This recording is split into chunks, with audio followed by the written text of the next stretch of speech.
Hello, do we have a quorum? Let's see, Evan, myself, Greg, Gabriel, we have a quorum. So I will open this meeting of the Grand County Commission. The date is Thursday, October 6, 2020. The time is 4 o'clock. Council members that are present are Evan Clapper, Gabriel Wojcik, Mary McGann, Greg Halliday, Jalen Hawks, and Lori Paxman will not be joining us this evening. And now we have Curtis Wells. So we have 5 members of the commission with us right now. We have our clerk auditor, Quinn Hall, our administrator and assistant administrator, Chris Baird, and Mallory Nassau. I don't see Christina Sloan with us yet. So we will begin this meeting. We will begin with citizens to be heard. We have a citizens to be heard at this time, as well as again at 6.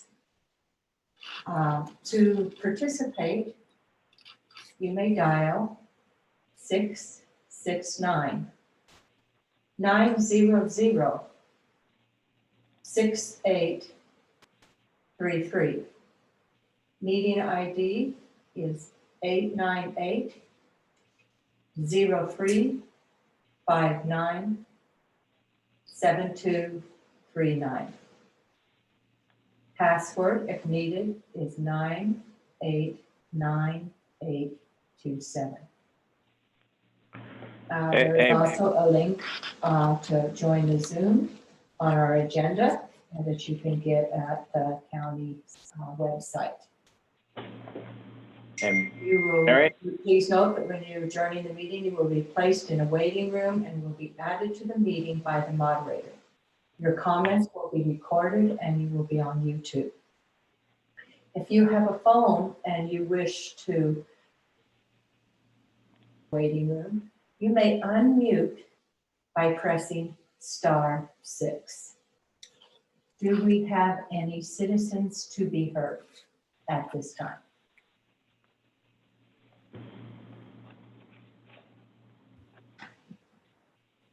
Seeing none, we will move to approval of minutes for September 15th, 2020. Do I have a motion?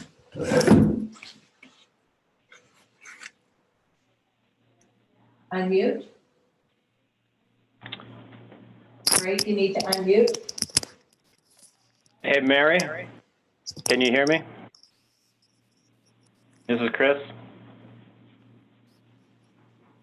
Okay, motion by Greg Halliday. Did I have a second? Seconded by Curtis Wells. Thank you. Discussion. All in favor of approving the minutes, say aye or raise your hand. Aye. Passes unanimously. Ratification of payment of bills.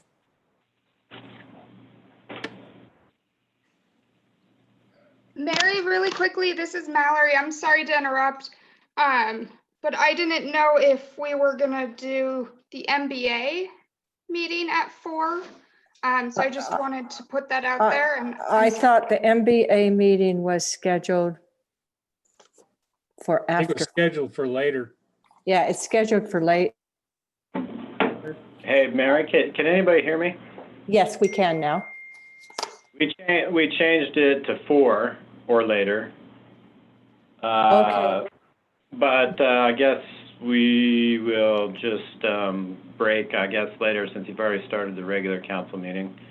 Yes, let's move. But I need to cut out eventually, so let's break into the MBA meeting at some point, you know, within an hour or so.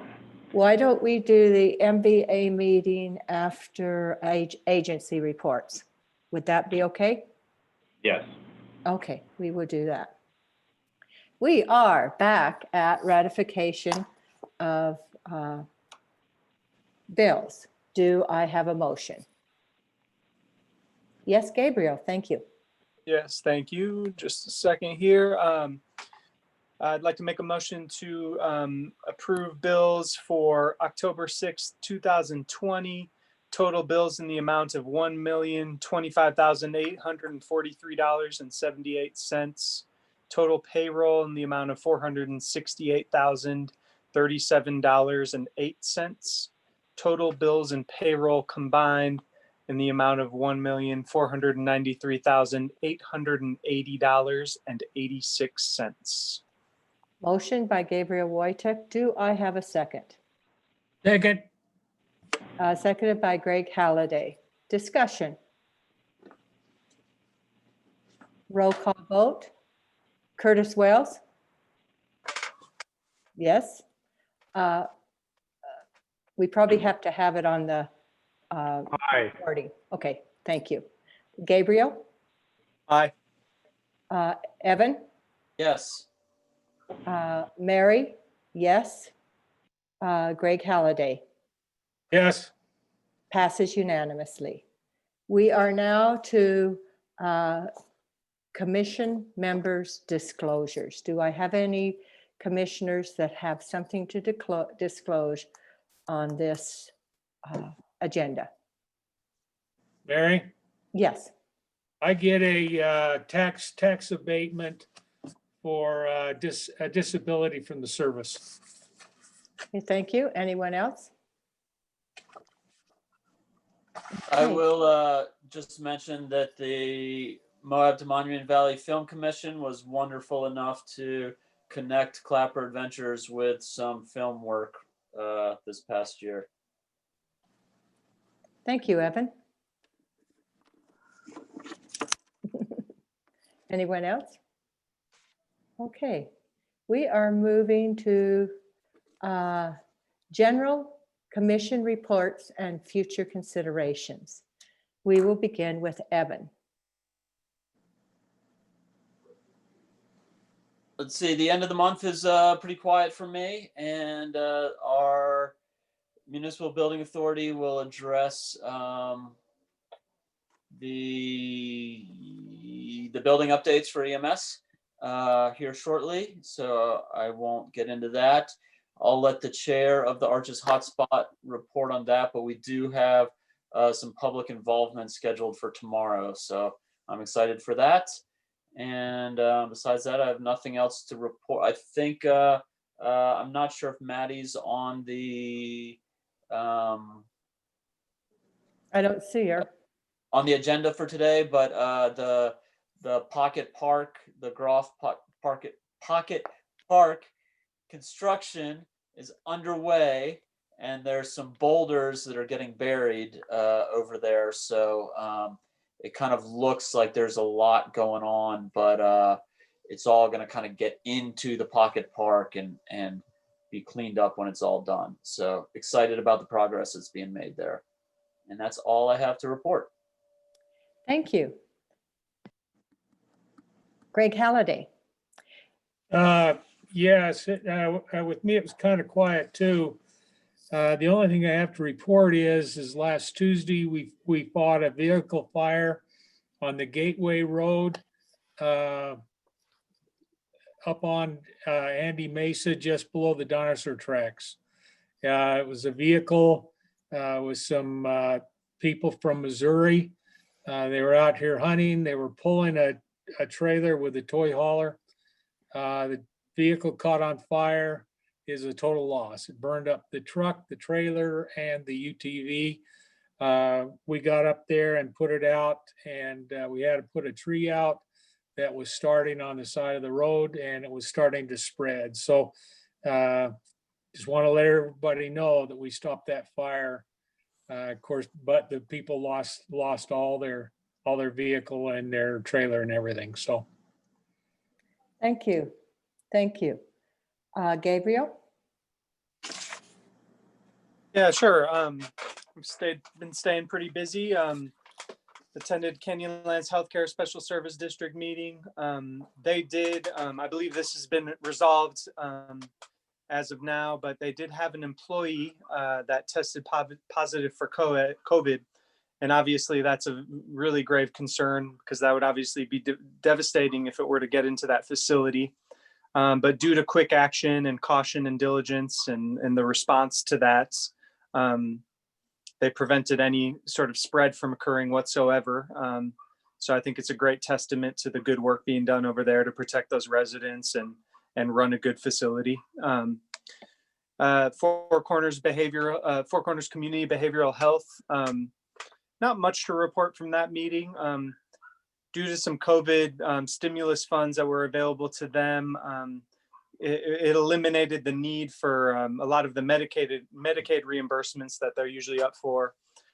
So that's really kind of put Four Corners in a pretty strong financial position as we are looking over the budgets, and I think that bodes well moving forward. Obviously for behavioral health services in our community, but also for our Moab facility. This is just speculation on my part, but getting that going hopefully in 2021.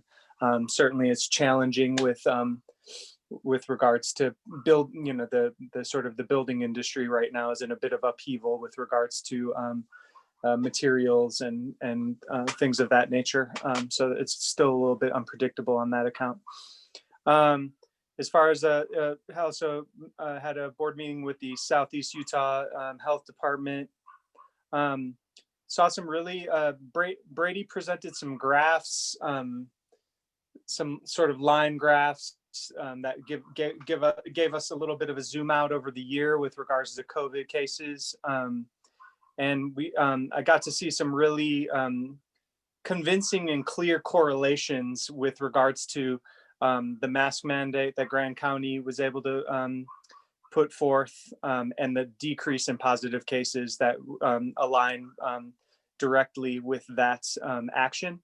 And also, just seeing the consistent activity and spikes in Emory and Carbon where they didn't have those mandates in place. So I think it confirms the value of that action that this commission took place, and just how we need to continue to wear masks. Certainly, they're working on getting a rapid test machine in by this month and getting that going, as well as a pilot at-home testing program.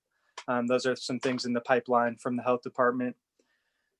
We have seen, as many are aware, we have seen a little bit of a spike in the last few days here in Grand County. And it is mostly concentrated in a couple households where it was that were hit hard. And of course, we're thinking about the health of those folks that are infected. And also there, so other positive cases are being traced mainly to folks that are coming to and from the Wasatch Front, and sort of bringing infection from the spikes that are happening up there. So just making everyone aware that that's what the epidemiologists here in our area are seeing as a lot of the sort of the source of a lot of the infection that we're seeing. Otherwise, they're gearing up for flu vaccines.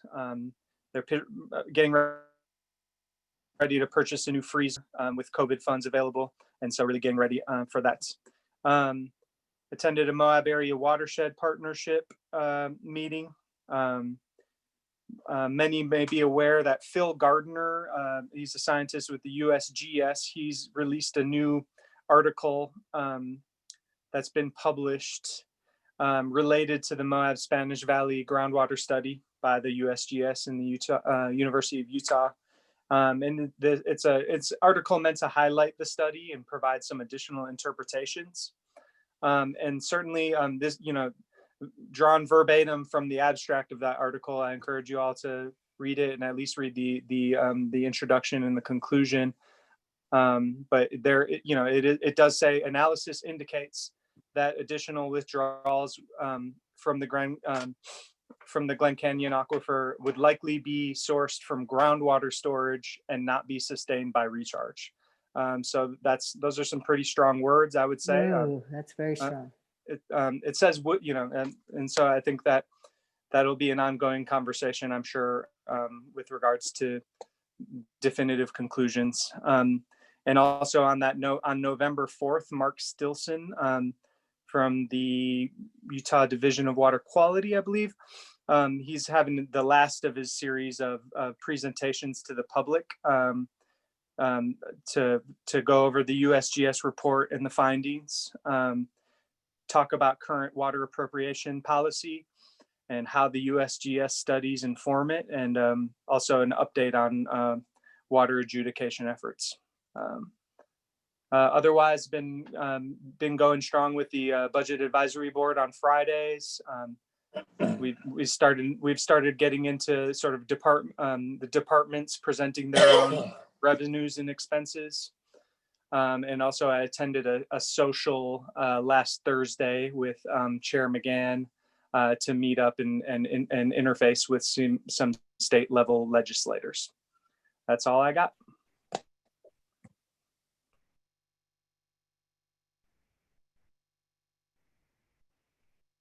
Got it, unmute, sorry. Curtis. Yeah. Hey, Gabriel, would you mind forwarding that article to me? Happily, yep. Yes, will. forward it to all of us, would you mind? And what was the date that Mark Stilson was going to do his final report? That's November 4th. What time? And it'll start at 1. I believe it'll start at 1 p.m. But how about I provide an update at the October 20 meeting with the definitive date and time, or the definitive time of that meeting. Okay, but at least I can get it on the 4th. Thank you. Yeah. Okay, Curtis? Well, I've been hunting for about 8 days through last week, but the majority of my time on county business has been on the hotspot committee work. And so just as kind of a general update, we're coming to a close in the next couple weeks as the November 1st deadline that was reset by UDOT. And good things to report. We've got a meeting tomorrow where we're going to close the discussion on our downtown parking project. We're gonna likely approve a range of, in terms of the scope of the parking project, somewhere between a 7th Street to a 9th Street kind of median parking in downtown Moab. The number of stalls that we should be able to, parking stalls to deliver with that, is going to be anywhere from a range of hopefully 130 to potentially 188 stalls. And the cost per stall is going to range anywhere from $28,000 to mid $30,000 range. As a frame of reference, the downtown parking garage was going to net approximately 181 stalls, but the cost per stall is expected to be higher than what we can deliver with the parking, with the new parking project. And so we're going to kind of close the discussion on that tomorrow as a committee. We're also going to just kind of briefly reintroduce the Spanish Valley multi-use pathway and close the discussion on that. And the remaining discussion as a committee is our third project that we've been working on, and that's a public transit pilot project. And really the last outlying question is from UDOT, in that, are we willing to meet what they would require as a local kind of match or buy-in? And what they've outlined for that is they're proposing a 5-year public transit concept pilot where they would fund years 1 through 3 at an estimated operating cost of $500,000 per year. And so the question for both the city and the county, at least at this point at the committee level, is, you know, are we willing to support a commitment from the county and the city to fund years 4 and 5 at $500,000 per year? And so that's some discussion that we're going to be having tomorrow, and really the last, big question that we have as a committee. We did kind of hit, just going back to the downtown parking project, we did run into a little bit of a, well, we've just kind of been working through trying to reach consensus on the aesthetics and the urban design component to the downtown parking project. And, it's primarily a city project. And, I think the county members on the committee have kind of respectfully kind of deferred to them on how they would like to proceed on that. The city council representatives on the committee to this point have, just to try to accurately summarize, a strong interest from their constituents in having landscaping and some, some significant emphasis placed on the aesthetics and the design. And that's, been taken some time to discuss and try to reach a good place with UDOT, because, their interest is focusing just on, transportation and not so much in urban design or aesthetics. And so, we've kind of agreed to not preclude it from the application, but that's something that I'm expecting to be a continued, discussion after the funding's been awarded. But, I think we're kind of still hammering out some of the details, but I'm really happy with the work of the committee. I think,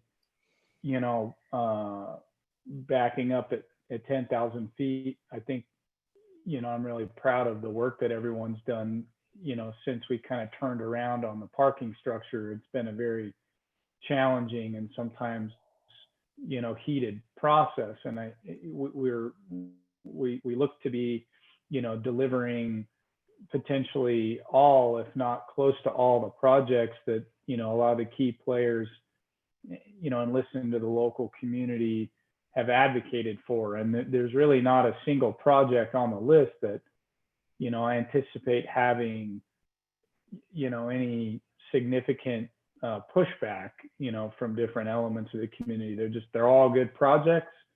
They're equitable. Not only do can they help us deal with the congestion and tourism, but I think the locals can see a good value in directly participating in any of the three projects. And so we're going to have the meeting tomorrow to close the discussion on 2 of the 3. We're going to have one more meeting next week to kind of finalize the public transit conversation and just kind of approve, the 3 projects as a package and prioritize them as a committee.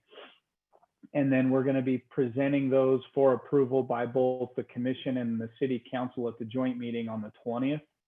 And that's a necessary kind of step in the resolution where the city created a committee. They gave both the commission and the council the ability or the responsibility to kind of give final approval. So all of the commissioners that are not on the committee, everyone except Evan and Jalen, you will have an opportunity to kind of review the project package before the joint meeting on the 20th, and have an opportunity to kind of weigh in at that point. And I'll just let you know if there's any concerns, comments, questions, like once that material is sent to you, once it's been finalized by our committee, please feel free to reach out to myself and Evan and Jalen, if necessary, if we can help, provide any answers or context to our decisions as a committee before the joint meeting on the 20th. And that's all I have to report on at this point. Thanks, Mary. Thank you, Curtis. We have a very hefty meeting today, so I'm going to make my report very short. Solid Waste Special Service District had their meeting. We covered a lot, but the most important thing for everyone to know is please go everybody that's listening on YouTube, every commissioner, please go to SWSSD #1, Solid Waste Special Service District #1, .org, and take the survey regarding recycling. I would very much appreciate that if everyone did that. I also spent Housing Task Force. They're going to be giving a comprehensive presentation at the next meeting, so I'm not going to report on that meeting. I did with Gabriel and Christina were there. We met with the legislators from our state legislators, and it was a very, very productive evening. I'm very excited, and I think they're going back home with a greater appreciation of what Grand County is facing. And so I'm very thankful to Emily Niehaus for organizing and getting those ladies and gentlemen to our community. That's all I have to report. We are to elected official report. You're giving a report later, Christina Sloan, on the form of government. Do you have anything else to report on? No, we'll just leave it to that for today. Thanks. Okay. Do we have Quinn, do you have anything to report?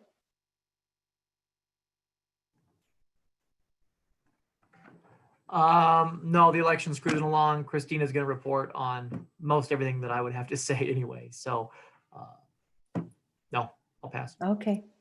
Okay, that's all I see as far as elected officials on the meeting right now. I know some are joining us later. Chris Baird, and do you have anything to report?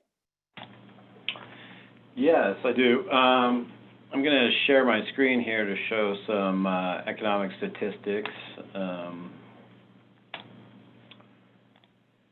Also, as Gabe indicated, we are working pretty quickly on our budget and hoping to get a tentative budget presented to the commission in early November. So we're working real fast on that, meeting every week. I also wanted to update the commission and the public on sales, use, and excise tax collections. And so I'm just going to run through how things proceeded real quick, starting at the beginning of the year. And so these percentages are all the sales, use, and excise taxes combined, and they're relative to our collections in 2019. So in January, we started off reasonably strong, 112%, and then COVID started to affect us in February. We saw it drop down to 85%. Then in March, we dropped down to 52%. And our lowest point was April, where we collected about 27% relative to 2019. Then started to come back up in May at 39%, June 77%, and then in July we actually surpassed 2019 levels pretty significantly, and cumulatively brought in 109.65% relative to 2019, so that's pretty encouraging. It's particularly interesting that our sales and use taxes, our general sales and use taxes are double or even more than double the growth rate that we're typically used to seeing. Oftentimes we'll see, around 6% growth in sales and use tax, but in July specifically, we were seeing 17%, 18%, 13.5%, and 16.86. So those are some significant numbers. The TRT was lagging behind. It did show some growth at around 2%. We're used to seeing about 6 to 8% growth in TRT, so it's not quite back to normal yet, but it's encouraging to see that it's popped up. And so I think, at the beginning of the year, we wanted, when COVID hit, it was our interest to rapidly respond so that our economy could bounce back quickly, and this is showing that it has. And so I would just, emphasize what Gabriel brought up earlier, that it's very important to continue to wear masks and observe social distancing practices. I think that our ability to continue on with this positive economic trend is going to be somewhat dependent on our transmission rates. We did see some spike, but hopefully, that's not going to continue on. So I just encourage everybody to, wear your mask and continue to socially distance so that we can continue on with this positive economic trend. And with that, I'll turn it over to Mallory if she has any updates. I do not have any updates. Thank you. Thank you. Thank you, Chris. You're welcome. Do you want to put down your screen? Oh, sorry. That's fine. I'm having a hard time getting my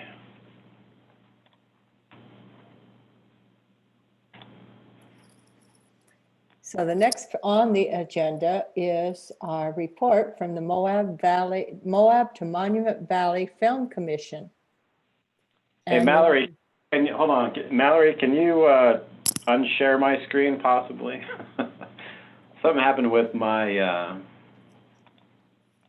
Technology's great when it works. Let me figure it out. How? And Mary, really quickly, I think first we have Bill for the Oh, we building do. I department. accidentally, I'm sorry.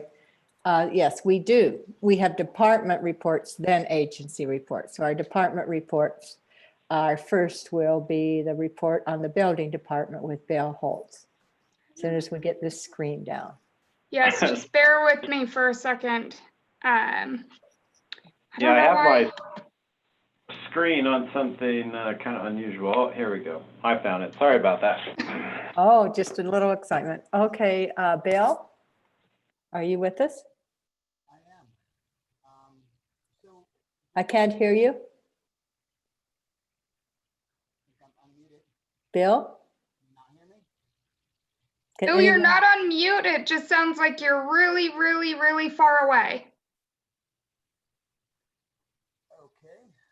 Not sure how we fix that. Is that better? No? Yeah, we can hear you really, really quiet. So quiet, you really can't hear you. Let me see if we can find the volume on here.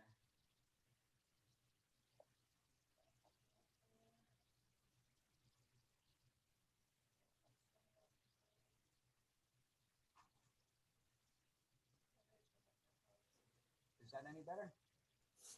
Not much.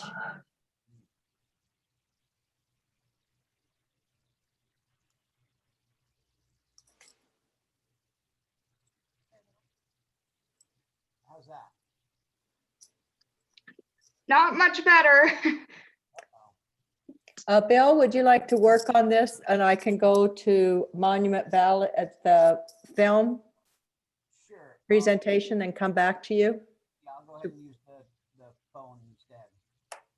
Yeah, call in, Bill. There's a little arrow on your mute button. If you click on that, it might give the option to dial in.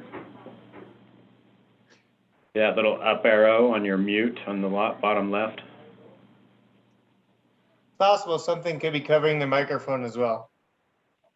That's true.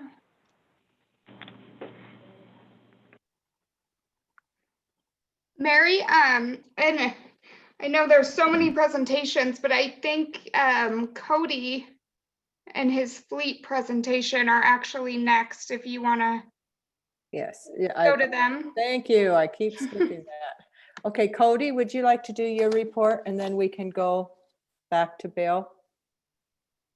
Are you guys, can everybody hear me? Kind of. I just, my screen just did something very weird. I have an enterprise Is that what it's Yeah, supposed to be? that's part of the presentation, Mary. Okay, so it didn't do anything weird.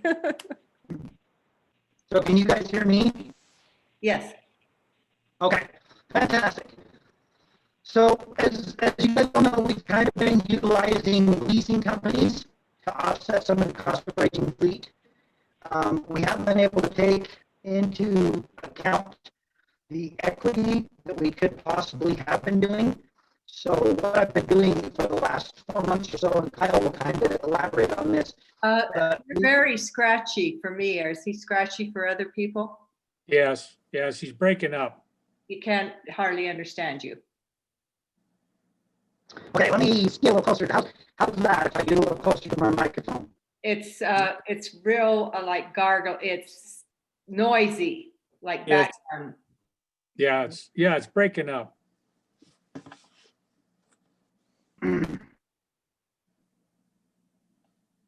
Does somebody, let me just call it right quick, 669.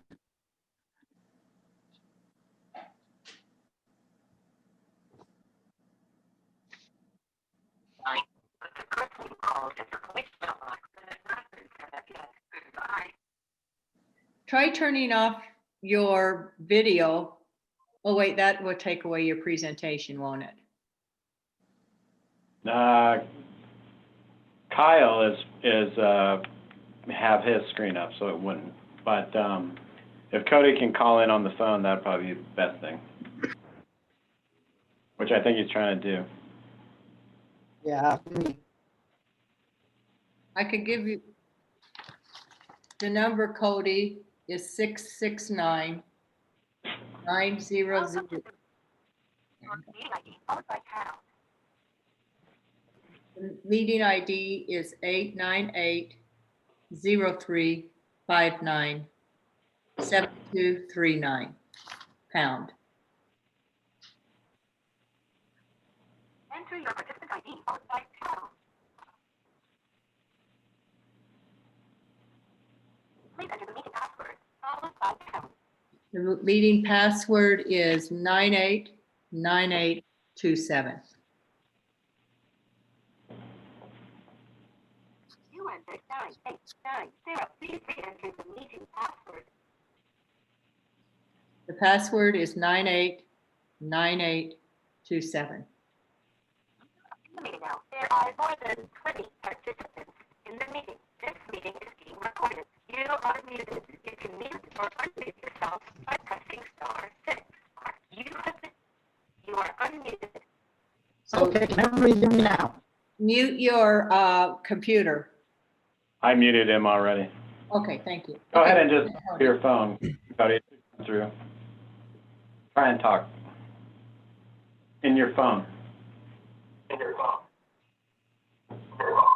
You want me to mute my phone? No, No. You're good. you're good. Just talk in your phone. Okay, so can everybody hear me now? Yes.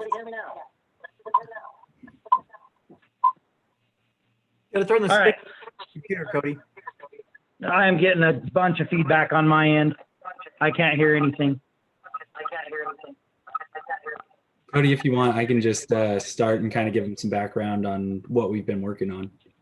Okay. Okay, yeah, if yours works, Kyle, go ahead and do that. Yeah, everyone can hear me okay, I hope? Yes, looks good. Great. Yeah, so my name is Kyle. I work with Enterprise Fleet Management. I also have on here with me our area sales manager here in Utah, Paul Shirtliff, who will be joining in towards the later half of our presentation here. But I want to start by thanking the council today for allowing us to present our findings. I also want to thank Cody for bringing us on to take a look at Grand County's fleet and providing us the information we needed to put together some cost analysis, which we will review. But to give you some background, when I first started working with Cody on this probably about 5 months ago now, we were in a situation where we had an aging fleet that was negatively affecting the overall fleet spend. In our conversations, we were able to identify a number of ways to reduce your overall maintenance expense while providing the county with safer vehicles. Today, what I plan on showing you is giving you a brief overview of what other government entities or why other government entities choose to partner with Enterprise. Also review our findings. But to start, the easiest way to tell you more about who Enterprise Fleet Management is to tell you about Enterprise Rent-A-Car. Most people have heard of Enterprise Rent-A-Car and have utilized them for their rental needs in the past. If you didn't know, Enterprise actually operates 2 million vehicles worldwide. We currently are the most chosen rental option for federal and local governments. We actually manage over 1,200 governments and special districts, including 150 school districts on our fleet side.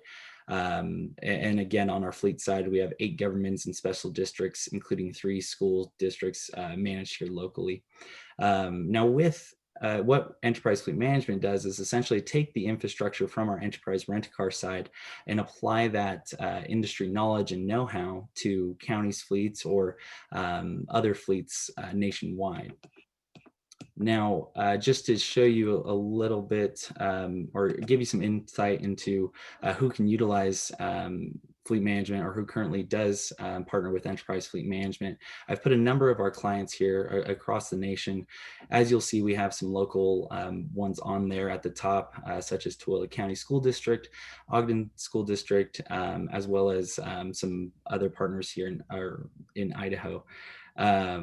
Now, each one of these individual entities utilizes Enterprise a little bit differently, but one thing does remain true, and what they utilize us for is optimizing their vehicle life cycle. So essentially what it is that we do is we look at all the costs that you experience in running vehicles. So we look at the depreciation expense, so what it costs or what you bought the vehicle for versus what you sell it for, the raising cost of fuel, as well as the raising cost of maintenance to dial in on an optimal time to replace the vehicle. Yeah, and to kind of further that along, one thing that government entities have is a competitive advantage when it comes to life cycle and how long they run their vehicles for is over, someone off the street going to buy a vehicle from a dealer. There's exceptionally larger incentive packages through the state contracts that are available to government entities. So when we look at the 3 major components that are associated with running a vehicle and what the costs are, this is all just kind of a math equation that we plug into our calculators to help governments and other fleets identify how they could be spending their money more wisely and potentially in different buckets.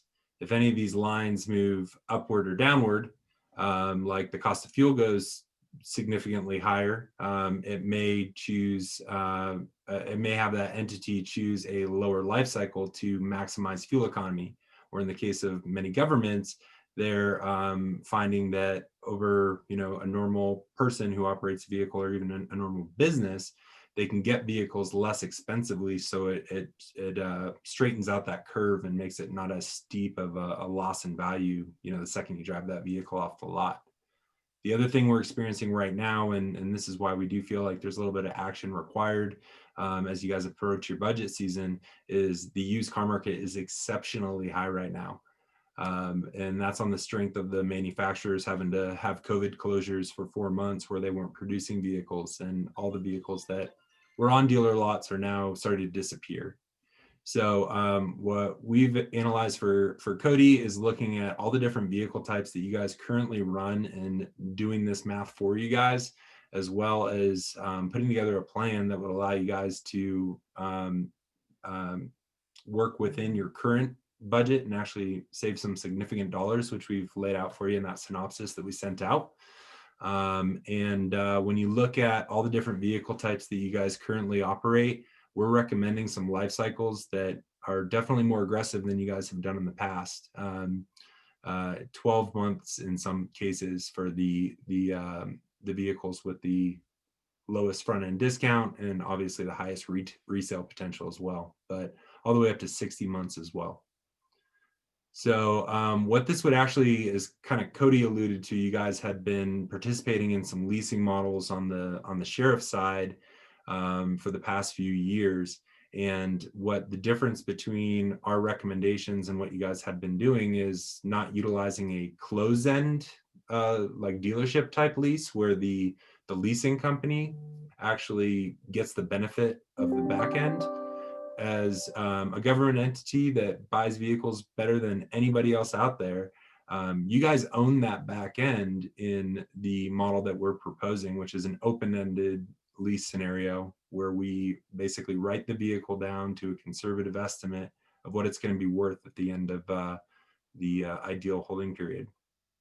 So based on those replacement plans, we want to share with you the following proposal with 44 replacements in model year 21, 13, and 22, 4 and 23, 8 and 24, and in 2025, 2, which would leave you fully implemented into an outsourced fleet management program with a new leasing model to maximize cash flow on the acquisition side of things so that we can reduce the operating costs. So essentially, we're moving around costs a little bit in terms of how you're spending your overall fleet budget, but overall, we're actually able to lower that fleet budget. And Kyle will show you on this next slide here. So essentially what Kyle and Cody have been working on for the last 4 months is establishing and gathering all the costs that you guys currently spend on your existing fleet. Now, this is 78 vehicles that encapsulates all the county's light duty fleet and the sheriff vehicles. Based on the average age that we're seeing in that fleet, you guys are running vehicles about 19.5 years on average. And what that's leaving you guys with is a maintenance spend of $135 per month per vehicle, with a average fuel spend, MPG that we estimated about 10 miles per gallon. With the types of vehicles that make up your fleet, we feel like we can significantly increase that MPG with some newer vehicles. So looking at that orange line there, you see your baseline of what your current fleet budget looks like. On average, you're acquiring 4 vehicles per year at a purchase price of $122,000 per year. We're running vehicles for 20 years, so they're really not worth anything that the county can take back into the fleet budget, via sale proceeds. But at $126,000 in maintenance per year and $195,000 in fuel spend per year, that leaves your overall fleet budget at about $443,000 per year. What we're proposing is a phase-in approach to adjusting from a purchase and hold model to a more appropriate life cycle to reduce your operating costs. And a phase-in approach would mean replacing 44 vehicles with from owned vehicles to leased vehicles in year 1, showing now that you have 34 owned vehicles, 44 leased vehicles. No purchases that year because we're doing the lease model going forward. Your acquisition bucket or capital costs associated with this is going to go up from $122,000 to $301,000. But because we're able to capitalize on some of those 12-month turns of some of the truck products that dictate a much quicker life cycle with the government purchasing, and we're able to sell some of your current vehicles while they're still worth something, we're estimating that we can recapture about $200,000 of equity proceeds and keep that in and recycle it back into the fleet budget in the first year. Your maintenance would go down from $126,000 to $78,000, and your fuel would reduce from $195 to $166. So overall, some pretty substantial savings in the operating costs in year 1, and the overall fleet budget would actually go down by $100,000 in year 1. So over the next 12 months, you guys could save $100,000 in your fleet spend by capitalizing on the lease model and reducing some of those operating costs. The same process happens year over year. As I mentioned, the annual phase-in strategy, as we put it, for the next 5 years until you're completely implemented in the 2025 model year. At that point, we would have a pretty sustainable, flatlined budget without the ebbs and flows that you guys currently experience now, where the capital budget would be at 546 annually. The equity fluctuates a little bit based on, you know, when vehicles are coming to term and you know, the quantity of vehicles that we can sell and put back into the budget. But the maintenance is now going to be flatlined at 100 or at 41,661 661 annually, and the fuel at 144,000. As I mentioned before, depending on the number of vehicles that we're turning over based on the effective life cycle or the recommended life cycle, you're going to have some years where you sell more vehicles than others. So you do see some fluctuation in the budget year over year. But if you look at the net savings over 10 years, this approach and this change in mindset would save the county $370,000 over 10 years. And a sustainable savings, meaning, you know, once we're fully implemented and we're turning over new leases every year, what have you, based on the appropriate life cycle, there'd be a sustainable savings for the county of $26,000 annually. So our ask is to kind of take these findings, and we've provided you guys some supplemental materials in the synopsis that Cody provided you guys, but Cody and Kyle and I would like to ask permission for the council to you know, take this to approval in a future meeting to check out this road and see if this is something that we can help the county with some pretty significant savings based on some of the older vehicles in the fleet being retired in the next 5 years. Thank you very much. Questions from the council? Very comprehensive. Thank you. I would just ask, you know, if it was something where you're looking for a head nod to bring it forward to approval. You know, some of these things you were mentioning about estimated cost savings, and if we didn't realize those savings, what kind of options we would have at that point for getting out of contracts and you know, not being stuck with a bunch of vehicles or whatever.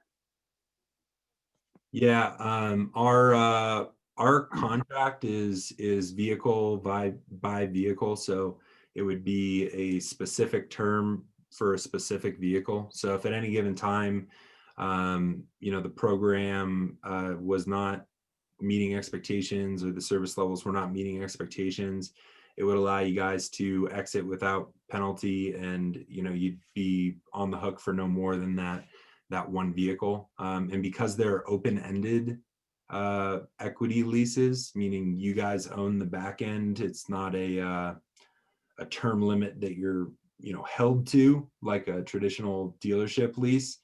You would be able, if budgets were to change, if programs were eliminated, you would actually be able to turn in the vehicle midterm without having you know, remaining months of service charged out and penalties for doing so.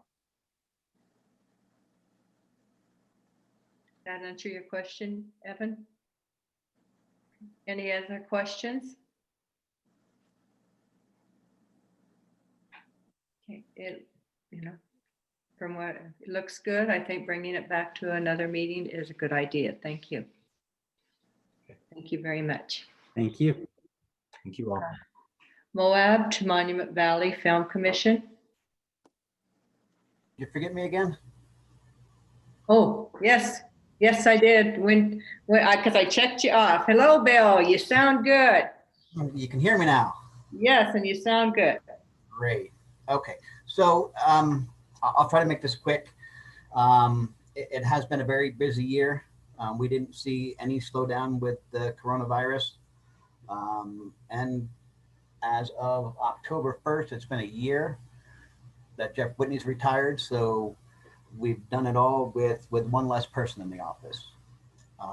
So I did put together some charts and graphs. Does everyone see those in the packet? So the Yes.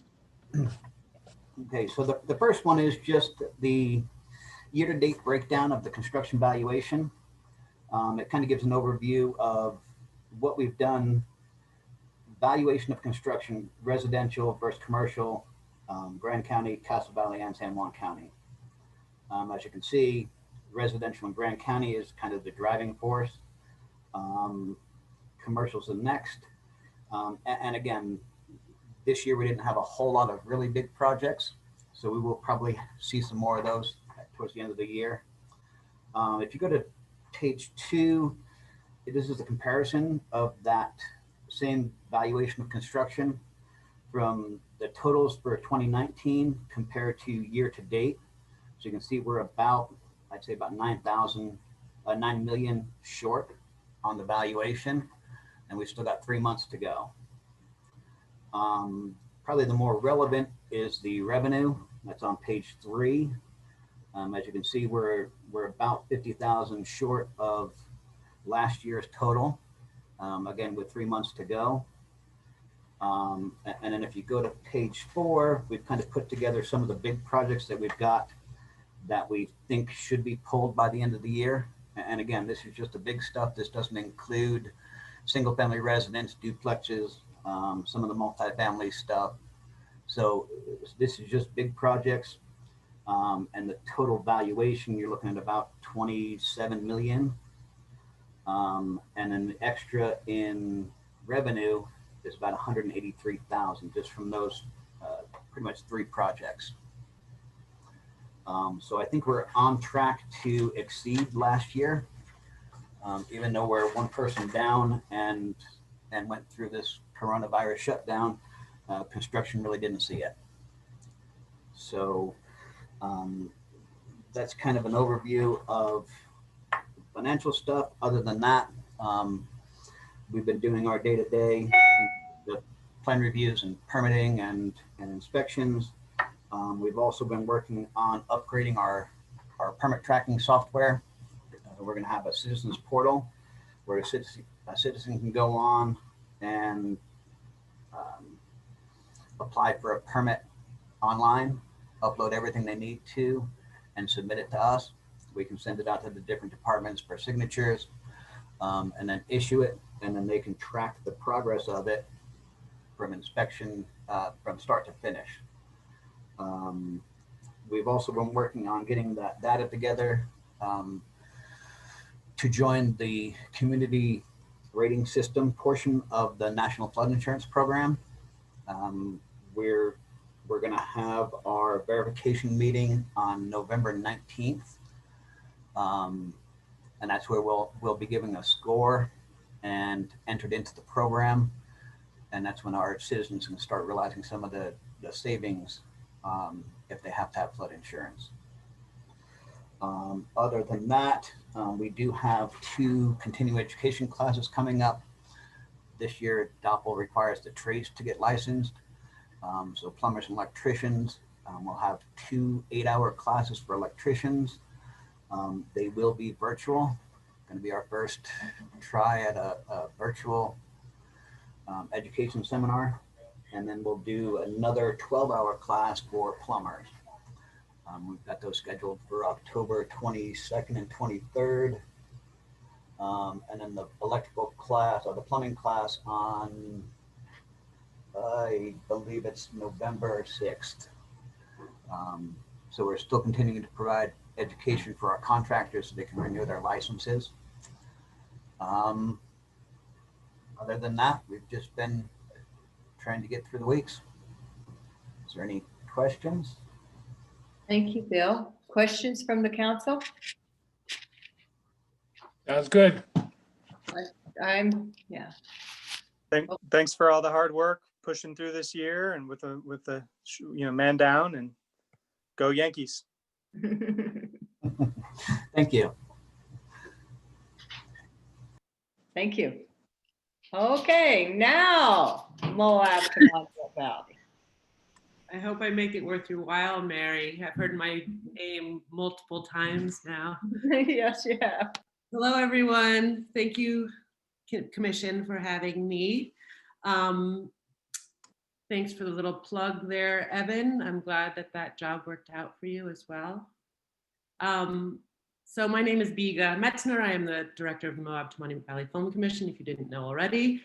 I was supposed to do this report way back in March, and it didn't happen, so we're going to attempt to do it virtually.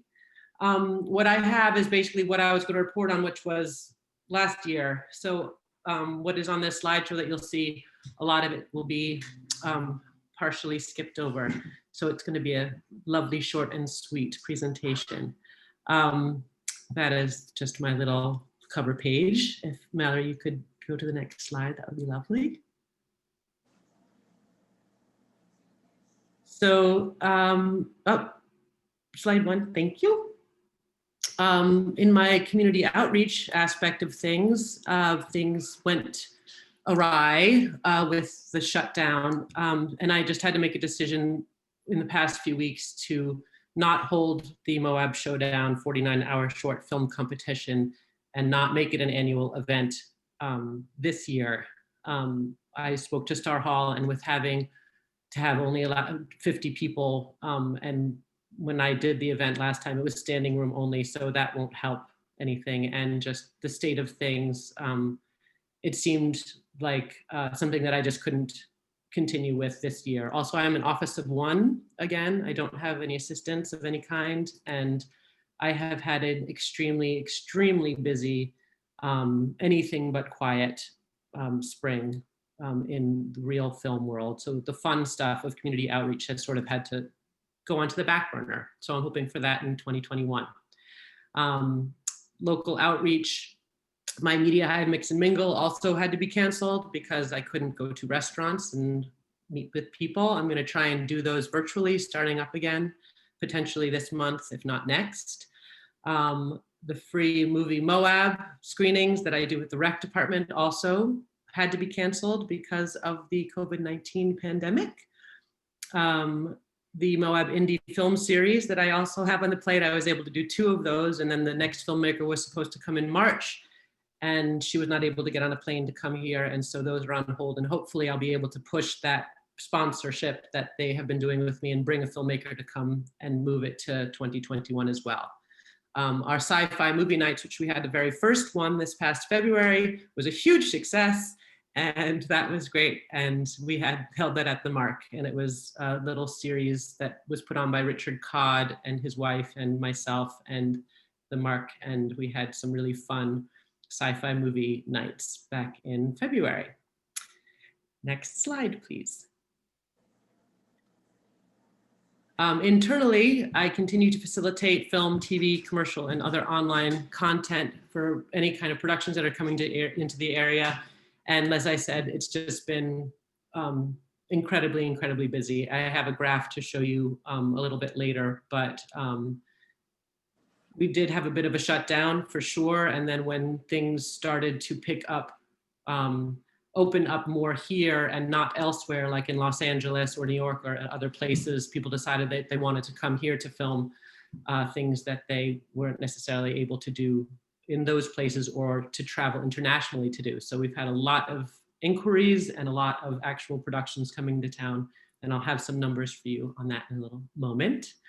I continue to maintain my relationship with film production companies all over the place via email and endless Zoom calls, although I haven't done a presentation myself in a while. I was hoping to complete my AFCI university training to become a certified film commissioner, but they had some issues on their end with the actual university program. And so hopefully that's going to be back up, and I'll be able to continue and finish that by the end of this year if I have time. Traveling to necessary networking, marketing, and educational events, I have not been able to do this spring, but last year I was able to attend Film Day on the Hill. I was able to go to Sundance this past January, which was a huge success, meeting, networking, seeing some great films, and talking to people that ended up coming and wanting to work on projects here this year. So that was great. The AFCI week I did do last fall in Los Angeles, and the Symposium as well. This year, those were both canceled. One was supposed to be in Buffalo, Niagara, and the other was supposed to be in Los Angeles, and neither of them could be virtual. So we just had to postpone those until we can do them in the future. And we continue to do a lot of AFCI, which stands for the Association of Film Commissioners International, of which I am a member. We do a lot of Zoom meetings with many, many professionals from the industry, pretty much weekly, if not bi-weekly, if not monthly. The Moab to Monument Valley Film Commission database I have been updating here and where I can. I've had a lot of help from the Utah Film Commission to do some of that, updating the location library, the production directory when I get new local crew or people to update their stuff. That is a big boon because of the amounts of projects that we have coming here. It's nice to have the local crew base so that I can tell people that we actually have legitimate qualified individuals who work in the industry and can help facilitate their projects, both as crew and as support services. So whenever I can, I like to have people update, and been trying to get a lot of that done. Local youth outreach didn't happen. That was would have been part of the Moab Showdown 49-hour short film competition. So not this year, 2021. Next, please. So this is some of the local impact graphs from mostly from 2019. I don't know, I think a packet came to you separately, perhaps, with another, looks more like this, an orangey graph at some point. It might have come to you, and if it hasn't, then it will.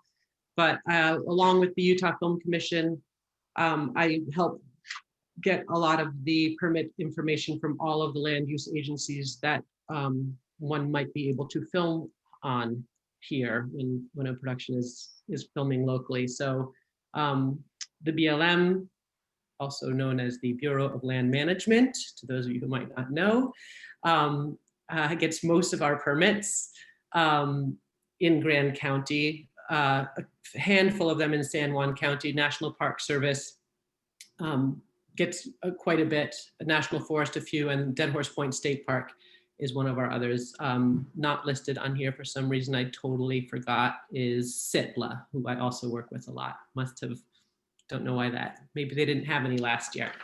The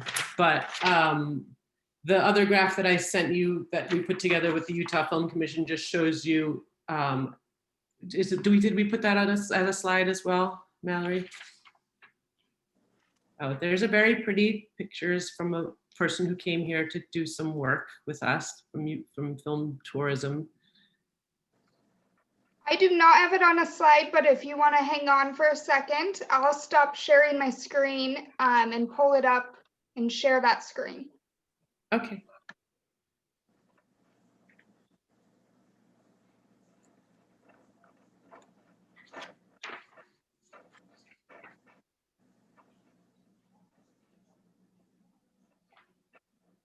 So most of the stuff, and what you'll see is that this is the 2019 reporting. As I had said, I was supposed to do this back in March. So the numbers are different than they are going to be this year. But when I report to you in next spring, you'll know that this past spring and summer have been quite good in relation to what has been happening. And I'll give you some of those numbers also. But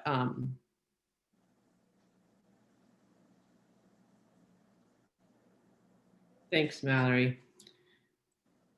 So you can see, if you just scroll down just to the actual map, which gives a better idea of the whole picture a little further, you can see where we are in Grand and San Juan. Compared to even, I mean, Grand County has issued in 2019 152 permits that were actually reported on, and that was for 2019. 2018 it had 147, San Juan County only reported 37, but I think that that's just because we have a hard time getting any information from the tribal park and its entities around it in terms of actual permits that were issued. But in rural Utah, we're doing incredibly well compared to the rest of the state.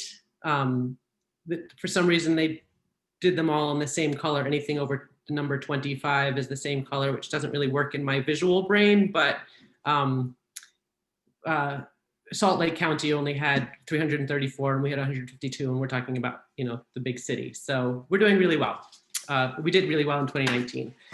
So you can go back to the pretty, no, there's no more pretty pictures. For now, things slowed down when the city shut down, although I continued to get phone calls throughout about projects that might want to come in the future, and they have been. I can break it down into actual jobs, but I think rather than that, it's better just to say that in terms of hotel spend, like in the newspaper the other day, for instance, it talks about how July's tourist business gained the same month in 2019 and had low COVID counts, which is awesome. I just want to have you all recognize that a lot of the TRT taxes and things that you are seeing is definitely from tourism. There are lots of people here, but we have had many jobs coming and filming here and holding 70 rooms for a few days on end, 80 rooms for a few days on end. I have a job holding rooms for 1,500 nights coming up from October to December.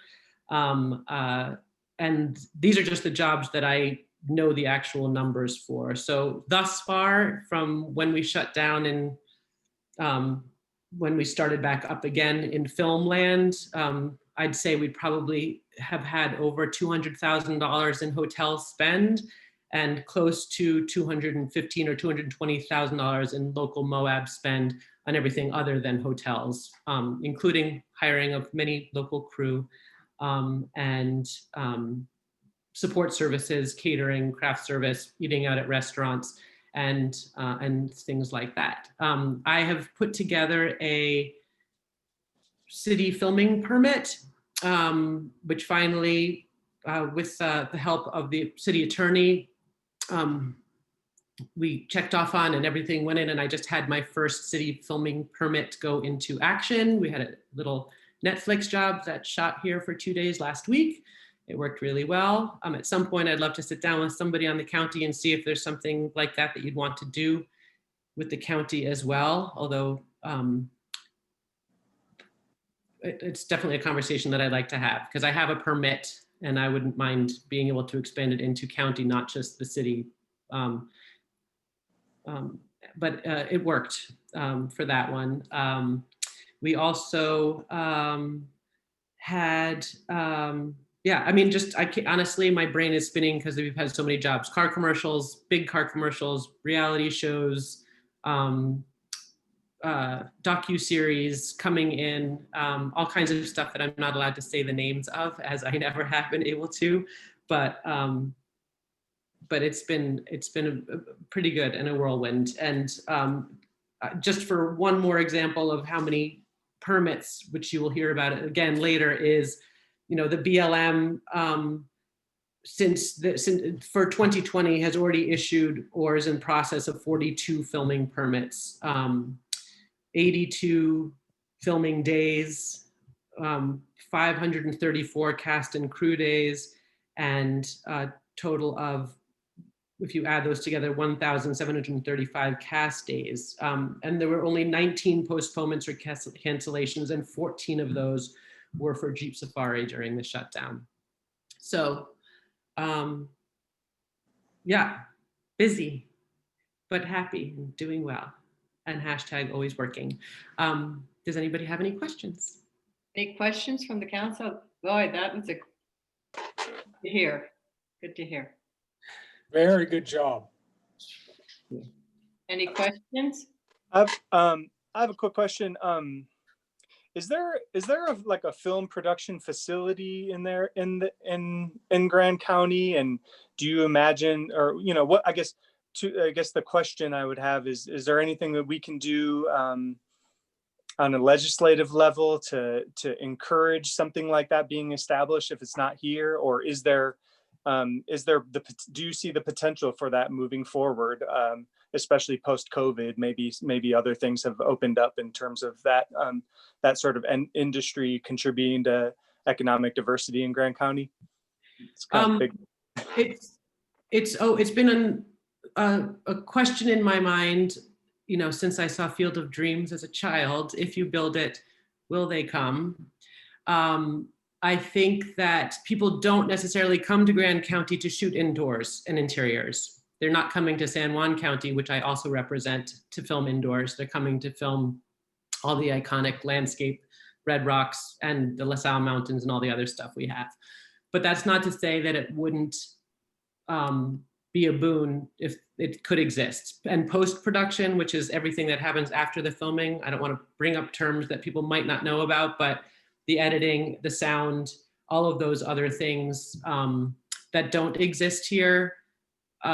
If a project knew, and if it was big enough, and if we had a space and a sound stage or sound stages, somewhat like they built up outside of Park City to that scale, it doesn't have to be necessarily that scale, but I mean, people would come and use it. I think there's no reason they wouldn't. If we can bring an entire project and set it up, especially in post-COVID land, to house your pods of people, which they're doing all over the world, on a sound stage, and then being able to shoot exteriors out in the open where it's safer anyway, then yeah. I mean, I've been willing to have this conversation with anyone for a long time. I've had one developer who said, let me know, I'm happy to build it. But he was also, I don't want to go into the details of that. I just,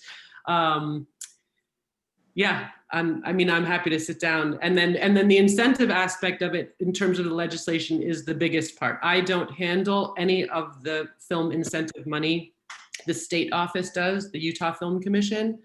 And we are lacking in the incentive money. We just lost, the state of Utah, not Moab or Monument Valley, but the state of Utah just lost Yellowstone, the giant Kevin Costner Paramount Pictures thing, to the state of Montana because their incentives were better and better. And it cost them hundreds of thousands of dollars to move their production to Montana. But once they're there, the incentive base is huge. So if you want to talk about incentives, I can give you the number for Virginia Pierce or Derek Mellis at the Utah Film Commission, and they would love to talk to you about how you can work it out with the legislature. Absolutely. Did that answer your question? Yeah, I look forward to talking to you more about that. And also, I just wanted to say I went to the premiere for the Showdown last year, and I thought it was an awesome event, and I love the potential for it for our community, and I look forward to potentially even participating myself in the future. And thanks for making that happen. Thank you. I really, honestly, is incredibly heartbreaking to me, and I know that others feel the same way. But I just don't. I don't have the. I'm not an octopus I just can't. I can't do it. I'm trying to do it all, and I really every day, even though I've made the decision to not do it, I'm still in my brain every night trying to figure out if I actually could. And I have to just remember that I already said no. But you are always welcome to film a movie. I can tell you how to do it, and I can help you, with the permitting process or anything else you might need. Just come back stronger next year. Copy that. Anybody else? Questions? Thank you. That was a good question, Gabe. Thank you.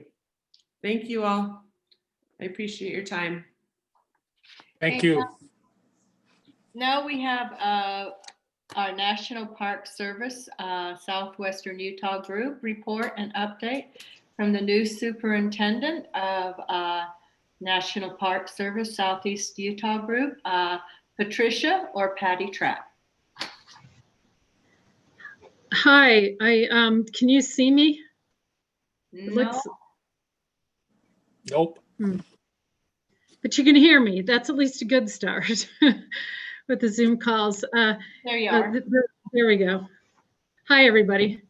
Thank you for the opportunity to address you all today. The first time I met Mary, I think the first thing I asked her is, can I get on the county agenda? Because I want to meet everybody in order to introduce myself and begin working together. So towards that end, what you'll quickly learn about me is I don't see Arches or the other 3 parks that I manage as like separate from the larger community, but a part of it. And so as I've done at other parks that I've managed, my goal is to work collaboratively with the commission and others in the community to really seek solutions that are to both challenges and opportunities that come our way. So a bit about me and how I got here. So when I was newly married, my husband was really into dinosaurs, and he discovered this book by Fran Barnes. And it showing locations of dinosaur tracks in the area. So quickly we headed to Moab, and Fran invited us into his home. And in addition to sharing information on where to find dinosaur tracks, arches, and petroglyphs, he said, "Hey, you kids are really young. You should buy a house here." And he went on to describe Moab as like would be a recreational mecca, much as the way we're seeing it today. And at the time, I think there was only 2 hotels in the area. So I have been coming back to this area for a long, long time and have really seen the amazing growth in this community. So I wish I had followed his advice, because house hunting here, it's we'd have been far better off if we had bought a house at that time. So I've been passionate about Southeast Utah ever since, and I've been coming here quite often, and excited to be a member of the community. I have Delicate Arch on my license plate. I have a driver's license and about to close on a house. So in terms of my Park Service career, I've lived and worked in 16 states and parks across the country. I've been a park ranger, a planner, a superintendent, a deputy regional director. I've done several, in almost 2 years as acting regional director. And as a deputy regional director and acting regional director, you supervise superintendents. And then when I was in the Midwest region in Omaha recently, I had 61 parks in 13 states. But then while I was at Mesa Verde, a park where I was a planner and ranger at, I was asked to assist then Arches Superintendent Laura Joss to, I don't know if any of you remember her, to look at, I think she was the last full-time superintendent at Arches, and reporting up to the Southeast Utah Group Superintendent. And so I was asked to look at shuttle and transportation options for the park. And then following that time, not much came out of it at that point, but I then went on to be the acting superintendent at Hoboken and Natural Bridges. So today, I really do want to hear from all of you and get to know you better. And before I open up to any questions you may have, I have an ask of you. So I believe, as I started, that the larger community, including Grand County Commission and the city, needs to be part of the answer in working through challenges and opportunities. And I am willing to come to the table with you all and invite you to the table to do just that. Because ultimately, I think the answer needs to be a collective one in whatever opportunity or challenge we face. So I'll start off with one example. We have all seen the incredible increase in Arches visitation over the last decade. And right now during COVID, we're seeing new visitation trends. There's more personal vehicles, almost no buses, more visitors and families coming midweek, and very few visitors from other countries, many first-time visitors to national parks, any national parks, which is interesting. And visitors are planning their visit using a lot of social media, not only ours, but anything else that they can find. What hasn't changed is all the visitors do one thing. When they get into the park, they immediately head to the 3 major parking lots: Wolf Ranch, Devil's Garden, and the Windows. And those areas, are parked full of cars and people, but it kind of leaves much of the rest of the roads and smaller attractions looking kind of empty. So I've been spending a lot of time with the park rangers to really look at what we're doing now during COVID, which is similar to what we've been doing all along, because I think there needs to be another solution here, at least temporarily. So I've directed the staff to come up with some new procedures to reduce the temporary closures that are going on right now. So they're stepping up to the plate, and we're collecting data. We're going to come up with some ideas, and I definitely want to share those with you all and talk about what we're doing and why. I think we might have to try several different things, and we are definitely open to that. So collaborating on solution, I think, is really even more important when we work on arterial systems like transportation. I've been getting a lot of questions asked, why don't you allow one car in, one car out, so to speak. The problem is that, so if we do that, this is a good example of that, where one problem, you fix a problem in one place and then causes a problem elsewhere. I understand that what happens is that the cars back up all the way onto 191 and causing serious safety concerns, so that I understand UDOT does not allow for it. So in the files, I did find, I think it's was done in 2019. It's called the Arches 21 Plan, prepared by an ad hoc committee chaired by Michael Liss. I haven't met Michael Liss yet. It has some really interesting ideas in it, and I certainly would like to learn more about what all of you think. So, and my initial thought is that maybe I could start meeting with all of you. Of course, with COVID, normally you could be in person and start talking, and I'm happy to meet with anyone individually, whether it's just over the phone or whether it's in person or a small group socially distanced. But I think it's really important to get to know each other. And it's not, I brought up, of course, transportation and entry, because that's really on the sort of top of the radar right now. But there's so many other things that I know will come up, and opportunities. So my door is always open to you. I'm happy today to give you my cell, and you can always reach me at it. And now it's your turn to ask me any questions that you would have. Do we have any questions? Evan. I got more of a comment than a question, but as you're kind of bringing yourself up to speed and digging into those old files, I would just encourage you to revisit the commercial use authorization of the fiery furnace, and it'd be great to see that come back online, and possibly even include some roped activities in there as well. That's great. Well, one thing I can share with you today is due to COVID and the way we currently manage it, I've also set up with COVID. It's really hard to lead tours through there. This is, out of our normal procedures. So we aren't doing that. And we're working on how to find a way to permit it so that other people can go down into fiery furnace. So we're working on that right now. So that is the one thing that still isn't open yet. But I will certainly look for the CUA.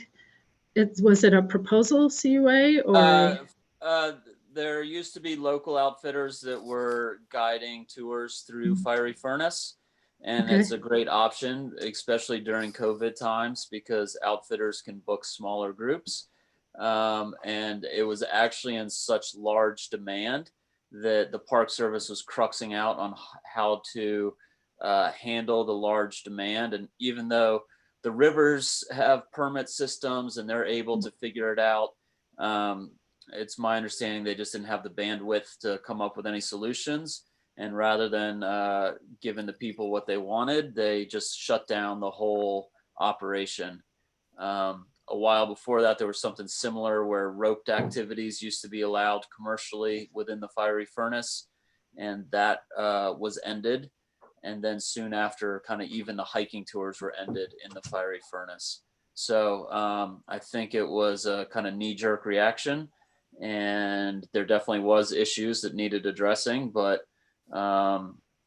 if you don't have rangers in there hiking around, maybe they could figure out a way to allow access. And I think that having that access with a permitted guide is a great way to manage crowds and mitigate the impacts on the resources, rather than just kind of opening it up to folks who would prefer to go to a guide with a guide. If they don't have that option, they tend to have a higher impact on the area than somebody that's, you know, trying to protect their livelihood and making sure all the rules are being followed.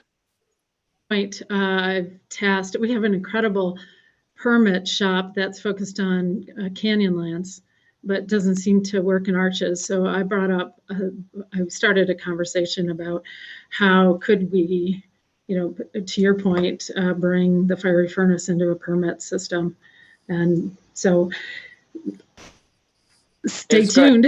Yeah, I know you got a lot on the plate, and that's probably low down on the list, but I just wanted to kind of keep poking that so that it doesn't get forgotten. Yeah, and that's good.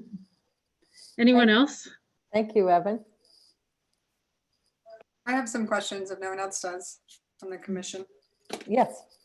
Patty, I'm Christina Sloan. I'm the Grand County Attorney, and I appreciate you being here. It's nice to meet you finally. I'm sure you've seen the letter that Grand County wrote in support of the timed entry system before you started. And so I'm hoping you can speak to the status of that and also the closures. I have admittedly been avoiding going north of town because of the construction and the bad traffic getting back, but I have been north of town a couple of times. I have seen the park close. Obviously, I'm seeing the press releases. I do know that we're using law enforcement to help keep people safe on the highway because of the closures. In COVID days, I certainly do not support an open approach to the park still, and we are seeing an uptick right now in Grand County that is concerning. So, you know, I support management, but I'm hoping you can talk more specifically to what the policy is for determining closures now. How often are we seeing that? What is the status of the timed entry plan, all that stuff? That's a lot. First of all, I would say that when I said I was spending time up in the park with park rangers, I was really trying to understand what they were doing. And so they were following the procedures that have been in place for a long time when the 3 lots get mostly full, and a lot of people, the 3 major lots, and a lot of people are, and we know, coming that way, then there's a temporary closure. So fast forward to COVID, with those changing visitation patterns, we're still doing the same thing, and it's not working. I think that, so we are right now trying to come up with a way to pulse people in more. And we're just in the throes of developing those ideas right now. So right now I'm focused on COVID. So I think part of your other question is the long term. What are we going to do in the long term? I really think that I've heard pros and cons about the timed entry, and I really want to not necessarily go back, of course, to the beginning, but let's open up a new dialogue. And especially, we don't know if what's going on in COVID, is that going to have a ripple effect to the future visitation patterns. There's so many people that are teleworking now. There are so many kids that are actually, in fact, my sister in Atlanta, her and her husband both have big jobs. They're both teleworking, and their 2 daughters in high school are doing getting their high school diploma online. So they got an Airstream and they came out. So I've had more people visit, surprisingly, than anything else. So I think it's time, and I truly want to engage the community, and so that we all have and share more data, share more what we're seeing, so that we can collaborate on what we're going to do, maybe even make some changes now, and what we're going to do in the future. And so that's one of the reasons I asked today to get to meet you all, so we can begin that dialogue. And it's not just with the county, of course, it's with the city and other entities that need to be involved. Is that? I'll take it. Thank you. Thank you. Okay. Any other questions? Gabriel? Hi there. My name's Gabriel. I'm from the commission here. Want to just point out that we're pretty far along. Our planning, the Grand County Planning Commission has been doing a really wonderful job, and we're pretty far along on a small area plan for the junction of Highway 313 and 191, State Road 313 and Highway 191. And I see that as that junction as being pretty relevant to the, to the entrance, to access to both arches down the hill and Island in the Sky up the way. So I guess I just mentioned that because if you felt like there was any input from the parks in terms of how that area could be synergized or could complement the access to the parks in any relevant ways, that would be welcome. Yeah, sure. And I hadn't heard of that yet. So, and I, again, invite you to, give me a call or whoever else would need to be on there, and I can pull some staff together and let's, so I can understand it better. It's so hard. So hard to be new during COVID, I gotta say. So Mila, please just call me if you have any questions anytime. Mila, are you on the phone? Are you on? She's not attending tonight. Okay, I will have the planning director email you and get you the information on the small plan. Okay. That's great. Thank you so much. Any other? Thank you. Thank you very much, Patricia. And I'm happy to give my my cell phone number if you'd like it right now. Do you want to put it in the chat? Can you put it in the chat room? I can try. Yeah. So let me see if I can find the chat. Give me one. I don't know how to get in the chat. I'm sorry. Okay, give me your phone number and I'll make sure anybody can write it down and I'll make sure it gets to everybody. Okay. Go Thanks. ahead. It's a 402 area code. So 402-637-2414. 402-637-2414. Thank you. And thank you again, Mary, for allowing me to be here today. Thank you. We will now take a recess from this meeting and move to our MBA meeting, our Municipal Building Authority special meeting. It is 5:37. The first order of business is approval of minutes for the May 19th, 2020 meeting. Do I have a motion? Evan?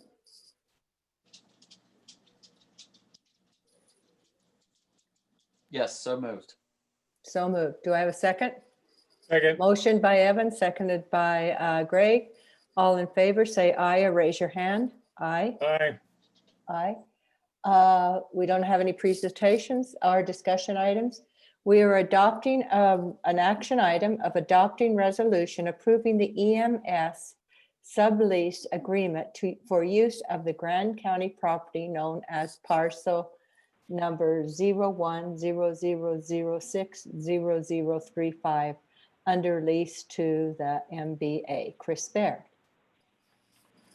Thank you, Mary. So this is the sublease.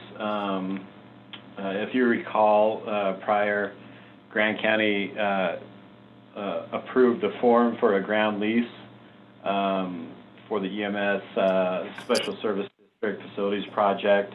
And this project is being run through our Municipal Building Authority. There is a loan and a grant component to this, adds up to around $4.8 million. Andy Smith is with us, as well as Christina Sloan and her deputy Kima actually drafted this, and they did a great job.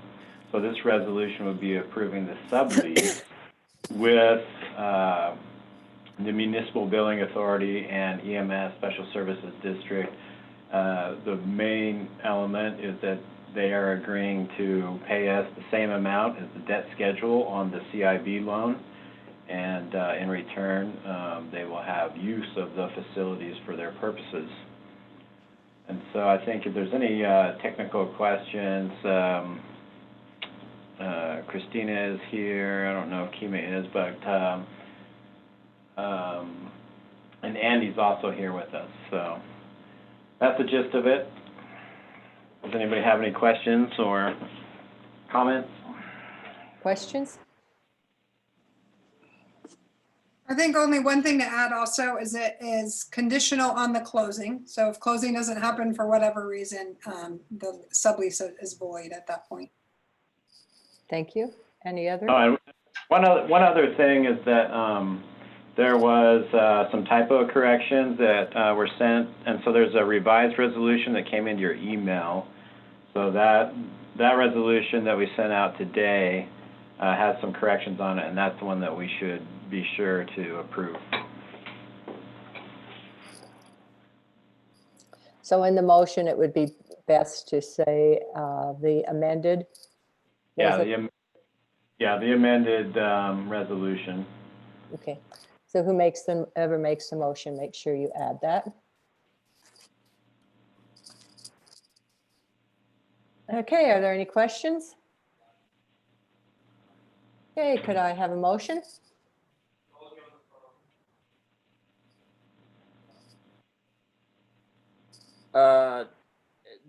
Andy, did you say you were here? Did you have question? Oh, yeah, I'm here. No, I was just gonna, I was looking for my notes on the motion and trying to add the amendment in there. But I thought that while you had the commission's undivided attention, that maybe like a super uber brief timeline update might be interesting. Yeah. I said, oh, Andy will tell you later.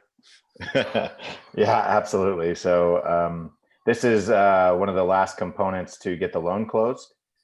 So once this is completed, we have a deed issue that we're working on right now. Christina has been extremely helpful with that, as has Chris, in working through the Legion and dealing with the deed restriction and things that are going on there. But that looks like it'll come to a good resolution, and the CIB loan should be closed. Once we can figure that out, there is a timeline, of course, on that. But this is kind of the last thing to get the loan closed.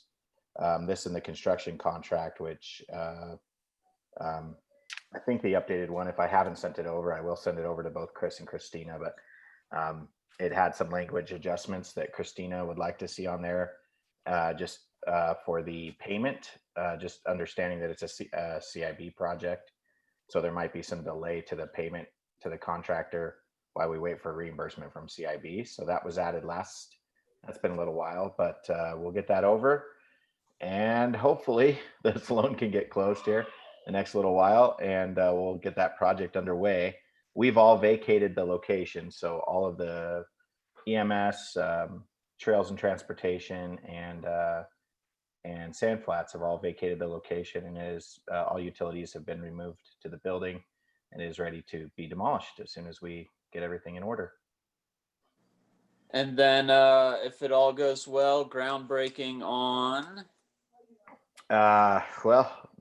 Probably like actual groundbreaking for the new building would be either the end of October or 1st of November.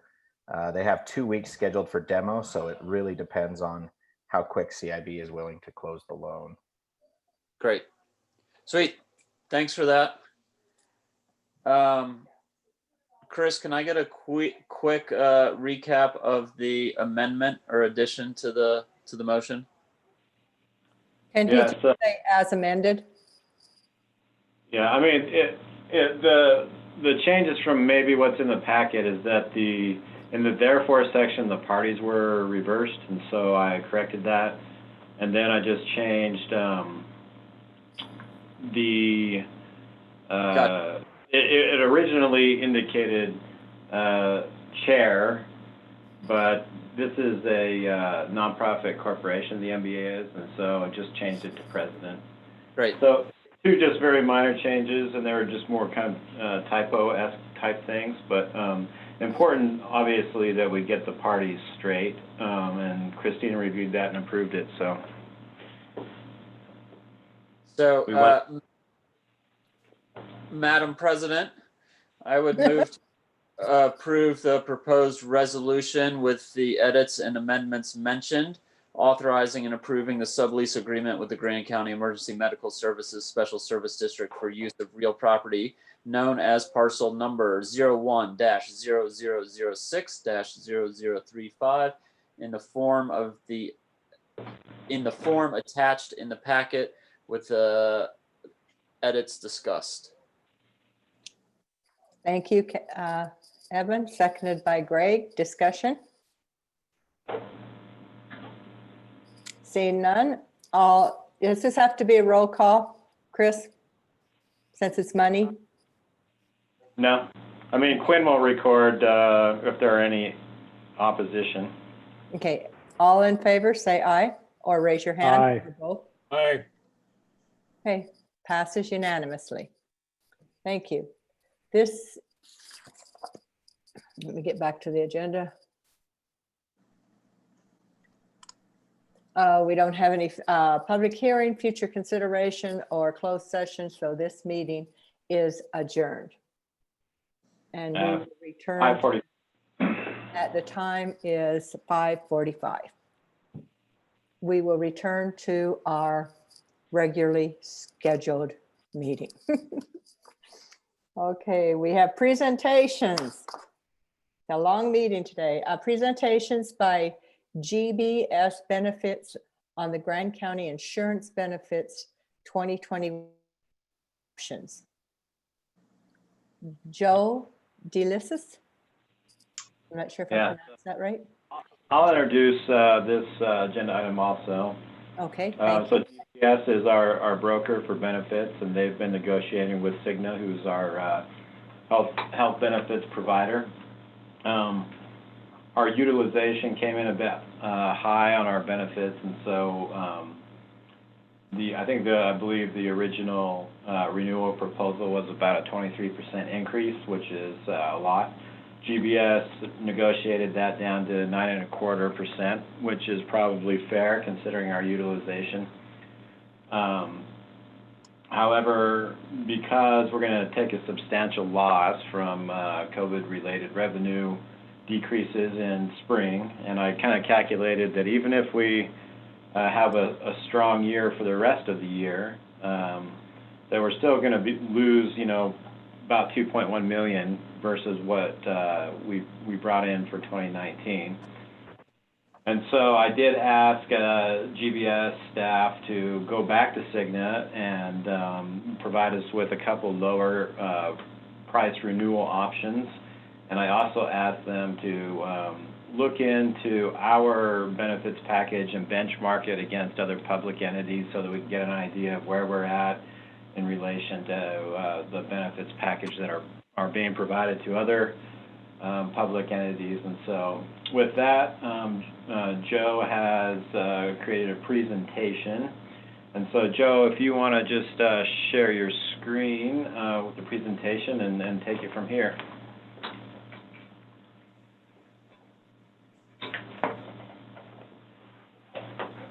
Okay, does that work for everybody? Looks good. Okay, great. So I think Chris did a great job of summarizing, and thanks for the opportunity. I'll try and move pretty quickly. We do have a lot of information we could cover, so we'll give the Cliff Notes version, and then Chris and team has this deck. If you want to look at the details later, happy to go through that with anybody. But as he summarized, this is an executive summary for a report that we provide to the county on a quarterly basis that basically just summarizes your insurance premiums versus your claims. This is through June of 2020, so the first 6 months of the year. You can see this kind of speedometer here. You're running at 101% loss ratio, which basically means for every dollar that comes in, Cigna is paying out a dollar and a penny. So they're actually paying out more than what they're bringing in, not even covering their administrative costs. Here you can see the summary for the 6-month period, and here's the summary for a 12-month period.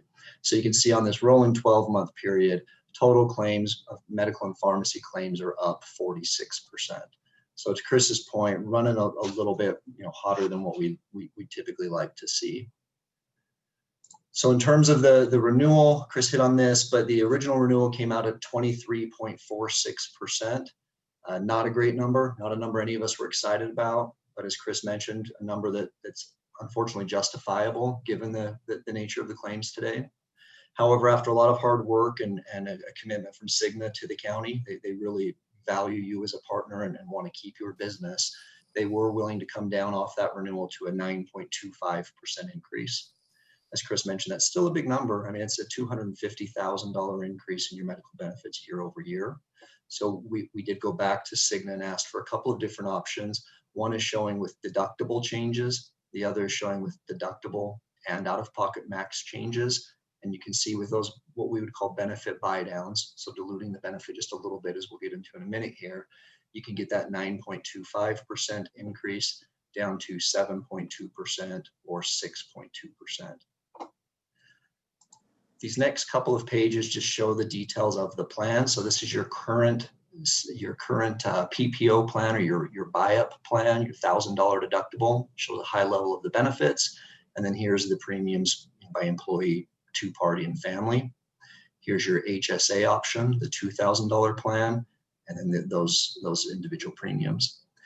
This is the revised renewal. So renewing with those current benefits at that 9.25%. You can see the individual premiums on this plan are $841 compared to today's $768, just as an example. The two alternate plans we looked at, first plan is here. This is a combined, so similar PPO. It was $1,000 PPO going to a $2,000 PPO.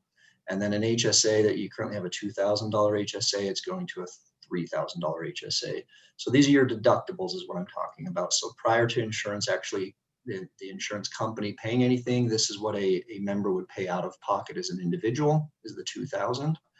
And as a family, as a unit, it would be $4,000. So the changes, and again, there's a lot to really digest here. I'm happy to hit pause and slow down if you like, but I was told to try and take 5 to 10 minutes, so I'm moving really fast. But you can see that the changes are highlighted in blue to try and help kind of draw your attention to that. And then again, these are the lower increases if we were to move to those plans. So changing primarily just the deductibles here gets us to the 7.2. And this option, if we change the deductibles and then the out-of-pocket maximum, which is the maximum amount any one individual could pay, would be $4,500 compared to your current plan, it's $4,000. Or as a family unit, the maximum is $9,000 compared to your current plan of $8,000. And that got us to the 6.2. Maybe before I do hit pause there, I'll skip ahead. Chris asked us to do a little bit of benchmarking. And so we did look at how do your benefits compare to a couple of different segments. First, we looked at public entity and nonprofits. We also looked at groups of similar size. So with 100 to 500 employees, we looked at groups in Utah, and then we have the Grand County plan. So you can see here, public entity, a nonprofit, the average deductible on a traditional plan on that buy-up copay plan is $1,100 compared to your current $1,000. These are the alternates that we're proposing that we've shown you. This is alternate 1, and this is alternate 2. So the takeaway there is you're in line with, again, this is your current plan. You're in line with other public entities today and slightly below similar size and the Utah block of business as a whole, which would be expected. Public entity typically does have, quote unquote, richer benefits. If you were to move to one of these new options, you would be pushing the upper limit of what not only the public entities are offering, but also what other groups of similar size and across the state are offering. So this section here is the individual deductible. This here is your family deductible. And then when we look at this graph here, we're looking at the high deductible health plan. So again, this is your richer copay plan. This is your HSA. And similar story, here's your current $2,000 deductible on the HSA. Pretty close to being in line with what the current public entity or what other public entity and nonprofits are offering at $1,800 average, a little below similar size and Utah. the new option would be pushing the upper threshold of what others are offering. We did a similar comparison of out-of-pocket maximum. So these are the same graphs where you've got your traditional, you've got your HSA. These are the individuals. This is the family out-of-pocket max for each of those plans. The same story. So public entity nonprofit, slightly lower than even your current offering. If you were to adopt these higher out-of-pocket maximum plans, you'd be at the upper threshold of some of those similar industry slices. Before I move off from benchmarking, I do also want to just briefly hit on monthly contributions. So the way that the county offers their benefits today, the county fully funds the cost of the high deductible health plan, meaning that an employee pays no premium.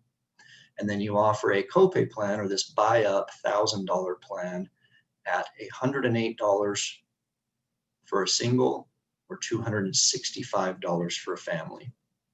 So you can see here, again, as we just hit on a second ago, significantly lower employee premiums. The cost to the employees are significantly lower than groups of 100 to 500 in terms of size, and then the state block, but they're actually a little bit higher than what you would see compared to other public entity and nonprofits. But again, the big takeaway here is this is your buy-up plan. So the employees are paying to get access to this plan. If we flip to the last one, and then I promise I won't throw any more at you. This is the high deductible health plan, the HSA, fully funded by the county. So an employee does not pay anything, which is significantly richer than you can see even other public entities and nonprofits. They tend to on a HSA to still charge some sort of a premium. So zero compared to your benchmarks here, and then zero compared to a family premium of anywhere from 218 to 537, depending on slice that we're looking at. This graph here is also super relevant to what you're doing. This is how much are you funding towards those employees' high deductible health plans, their HSA bank account. And you can see you're currently funding $100. You're giving each employee $100 every month to go into their bank account for these HSAs on a single basis. Family is $200. So right in line with other public entities here, slightly above the family here, but significantly richer benefit than the 100 to 500 groups and those state of Utah groups. So again, a ton of information to digest, but the hope was that you could use these last 4 or 5 pages here to get a good sense of, if we were to look at those alternate options, how would those benchmark us against our peers? How would that help our ability to attract and retain employees? And then again, getting back into this, you're able to see kind of what the overall premiums would look like. So I'll pause there and open it up to questions, or Chris, if you have comments. Yeah, so we'll need to schedule this decision for our next meeting, the 20th, because we have to build these costs into our tentative 2021 budget. And I wanted the commission to have more options than we normally do. We normally, just kind of either decide that the renewal that we negotiate is a go, or, it's been quite a while, or go out to bid. I don't think that it's necessary to go out to bid in this scenario. But, looking, taking some time to look at these graphs and how these 7.2 and 6.2 options would affect our employees, and taking a look at the savings, between the 9.25 renewals, going to be an increase of about $257,000. And then, with the 7.2, we could shave, $58,000 off that. And then again, there, drops down to $172,000 for the 6.2. So there are some savings that we can realize. It just kind of depends, on how the council feels with regard to reducing our employees' benefits package as discussed. I know it's probably more than you can absorb in one setting like this, but we emailed this revised presentation that Joe provided out to you all, and I'm happy to answer any questions as you ponder it. We can discuss it more at the next meeting as well, and you can also contact me anytime to talk about it. But it is something we need to decide on soon, because we have to get ready for open enrollment pretty soon. And Chris, which of these options do you think would be the smallest change for the benefits that employees are receiving now? Well, the 7.2 option would be the smallest change. The 9 1/4 is keeping everything exactly the same or similar enough. And then, so one would be, increasing the deductible, and the other option is increasing the deductible and the out-of-pocket max. And Joe, if you want to go to that comparison with the benchmarks for those two options. So this kind of gives you an idea of how things would change with these options. And so you can see, if you look at the individual deductible, that would, those options would put us quite a bit above the benchmark standard for deductibles, which, could cause problems with regard to retention and recruitment for people who care about benefits. Right. And then, likewise, the other on the high deductible side, kind of similar scenario. We'd be a little bit out of norm with regard to. Which plan is this graph showing? The 7 point. It's showing more or less all of them, and so if you look at the top, the three kind of light bluish ones off to the right are Gotcha. Grand County. So you see, you got the Grand County Current, which is $1,000 deductible on the traditional side, and then the option 1 and 2 are next to it. The one that we want to benchmark against is that blue one on the left, which is the public entity nonprofit, and that's the one that we typically would try to compete with. And so it's just kind of showing the effects that reducing our benefits package would have relative to benchmarks with other public entities and private entities. And so I asked Joe to create this graph kind of at the last minute here, and he did it, and he did a good job. But I think that this graph is gonna, kind of guide us. Otherwise, we'd be kind of running blind making these decisions with regard to how it would affect us in terms of remaining competitive with other public entities in our region.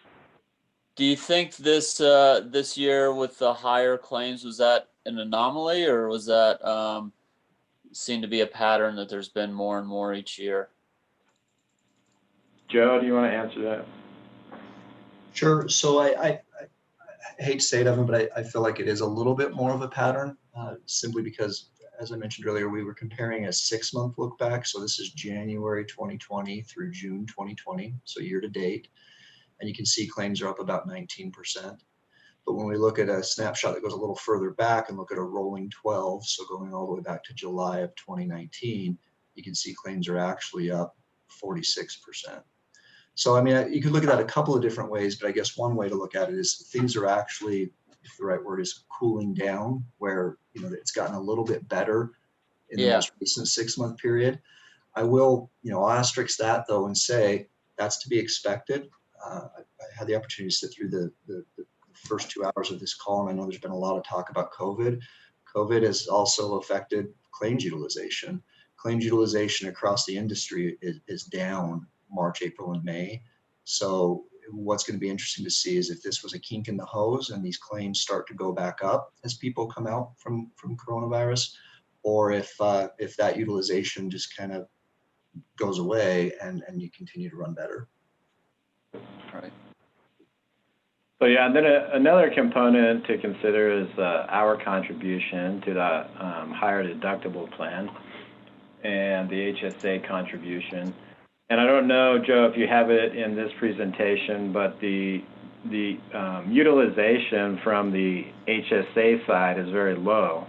So these increased renewal costs are coming entirely from the traditional side, you know, which is to be expected to a degree because folks who choose the traditional plan, which is more expensive for them, tend to need to utilize health care services more often. But that's another consideration with regard to discussing our contribution to HSAs, is that we don't want to disincentivize people to stay on that plan and move over to the traditional plan because the HSA side is tempering our renewal numbers, whereas the traditional side is driving them up. And so we want to make sure that we're continuing to incentivize. And so here you can see that the loss ratio for the traditional plan is 160%, loss ratio for the HSA side is 68%. And you know, in the past, maybe a couple of years ago, we did try to sort of equalize the benefits package between the HSA side and the traditional side. But I do have to say that the reality is that these increased costs we're seeing every year are coming from the traditional side. And so it's that side that's really driving up the utilization. Again, that's to be expected, but we want to make sure that we're incentivizing our employees to stay in the HSA or to move over there if they don't really truly need a traditional plan. There are some other entities that are dropping their traditional plan altogether. We didn't produce a scenario for that, but if we ever get in big trouble financially, that would be another option for us.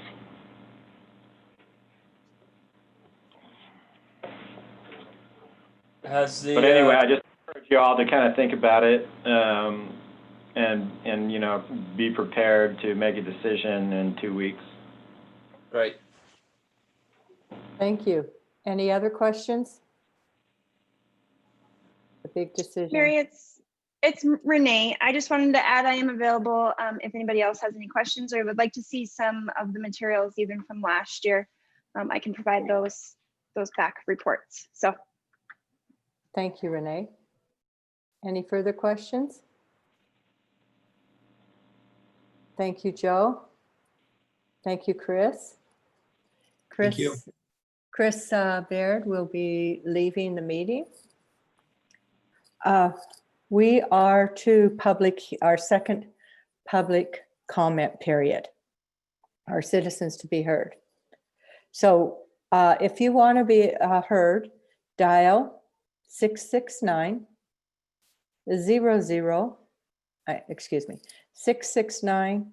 900 6833. ID number is 898-0359-7239. Pound. Password is 989827. For citizens to be heard, I would appreciate it if you kept your comments to 3 minutes or less. This is a very big meeting. Thank you. Mallory, do we have any citizens to be heard? We do, and I'm going to go ahead and call off the last 4 digits of some phone numbers in case you're on to give comment. And if you are on the phone, you can unmute by pressing *6. So first up, we have a phone number ending in 4685. Are you on for public comment? Yes, can you hear me? Yes. Okay. Hi, this is Sarah Malnikoff. I'll be brief because I know you guys are probably burnt out already, but I am calling to beg you guys to do something to help this community, because all across the community I'm hearing people cannot take the noise anymore. It's exponentially growing at a rate that is shattering people's lives, destroying people's peace of mind, harming the wildlife. It's coming from above with these riding lawnmowers that have been in the sky every day. And it's a constant disruption on the ground to the point where my ears hurt all the time. And I can't imagine what it's doing to young children. And it's shattering our community. It's not in balance with other things, and it's driving other people away from wanting to be here. We have dark skies. Why can't we have quiet canyons and streets? It's too much. And if I know money talks and everyone's addicted to all this money flowing in everywhere, but for what is a man profited if he shall gain the world and lose his soul? And Moab has lost its soul. So I just would beg of you to try to find a way to come to a solution so that we're not all suffering. I'm talking about everyone across the community I run into they're in pain from this. So thank you very much. And I just want to say I'm keeping Steve White in my thoughts and in my heart, and I hope he has a quick recovery. Thank you. Thank you, Sarah. Who else do we have? Go ahead, Mallory, see if another person has. Let's see. Marcy Till, are you on for public comment or for a later item? I'm not, I don't need to say anything. Okay, thank you.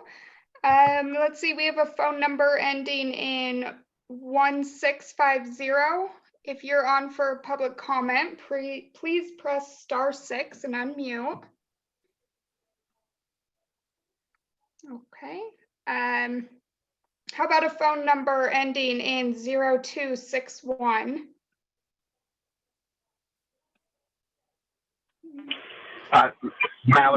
Mallory, this is Sean. I'm on for a later agenda item. Oh, okay. Thank you, Sean. And then we have a phone number ending in 4062. If you're on for public comment, please unmute. Okay. Kevin Walker, are you on for public comment or for a later item? This is Charlotte Mates. You called my number 4062. Yes, go ahead, Charlotte. I wanted to ditto everything that Sarah Melnikoff said and times that by 1,000,000. And I wanted to let you know that at the League of Women Voters meeting that was held on KZMU last night, I did hear our representative, Carl Albrecht, say that it would be up to our city and county council to come together and make an ordinance. And if they put the ordinance in that the ATVs would be trailered, or I'm not sure exactly what he said. He said the noise ordinance had to apply to everyone. So there has to be some kind of a way to measure that noise.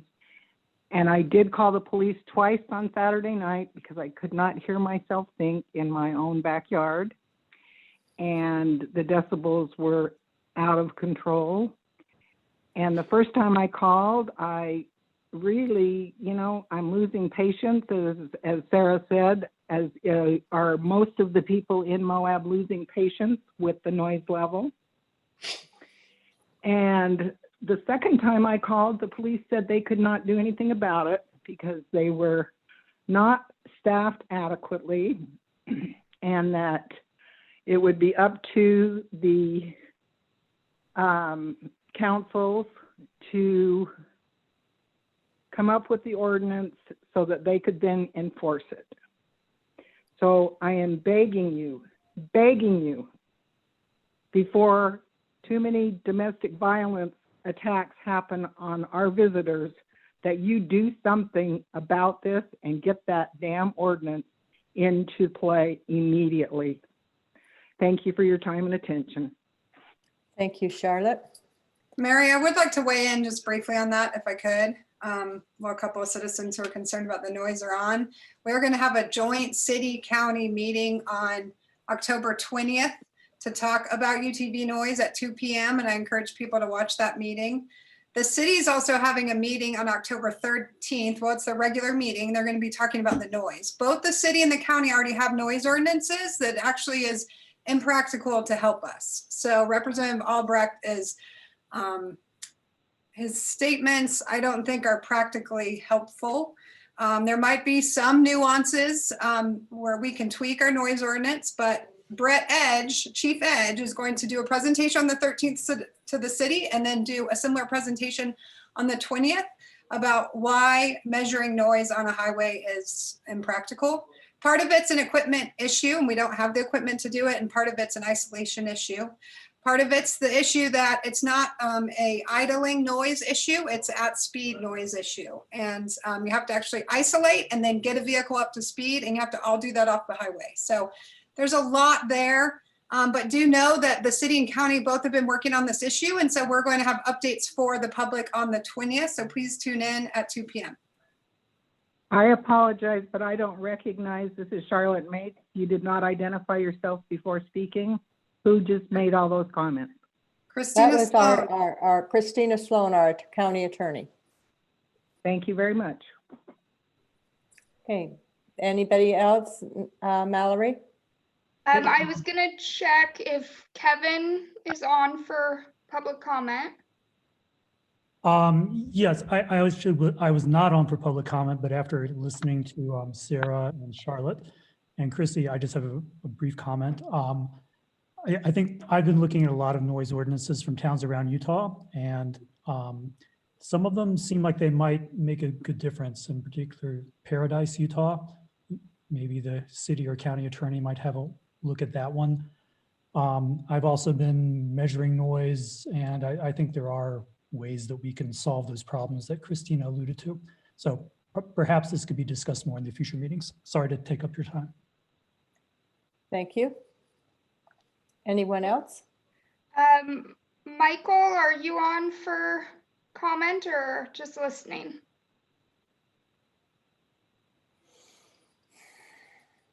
Okay, I take that as just listening. And then we have somebody just on as iPhone. I don't know if that's Larry or somebody else, but please press *6 if you have a comment. Otherwise, Mary, I think that's everyone, but.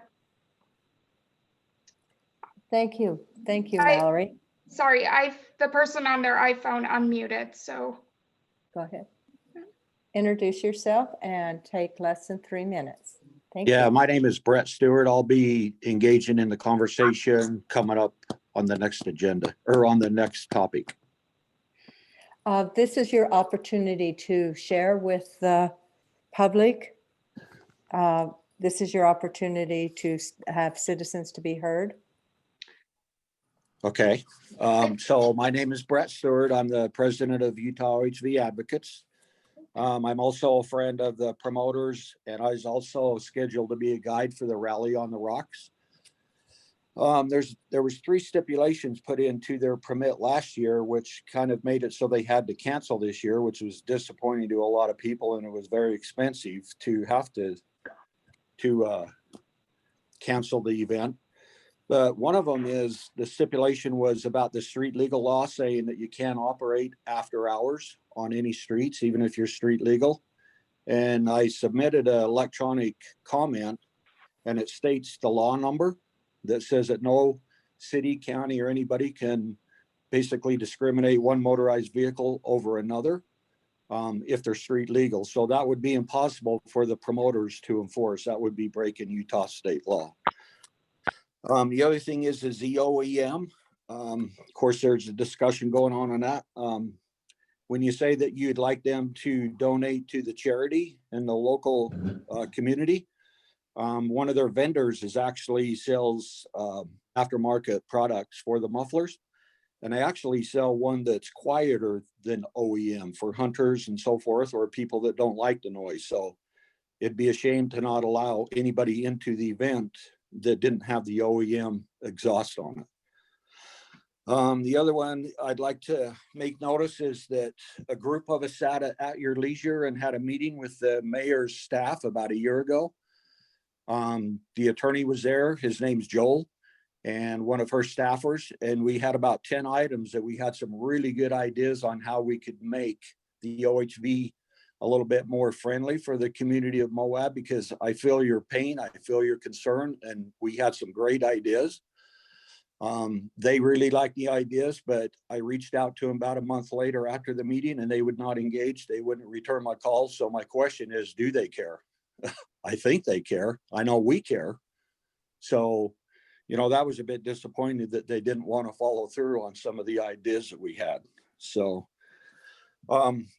the promoter, these events like this are actually more controlled than just people meandering into town. And so I would think that you'd want to look at it as a partnership versus being a burden for them to get the permit. You know, basically, I think that you ought to, you know, they bring about $2 million into the town in revenue. And it's like, why do they keep getting shut down and putting so many restrictions on it that they can't afford or even do the event legally? So my question to you is, I'm just asking you to please consider making this process a little bit easier for the promoters. Treat them equally like you do any other type of a recreation event. And believe me, we are concerned about the noise. We'll do anything we can to help, just like we told them in the meeting. But we need somebody to reach out to the OHV community to accept our offer.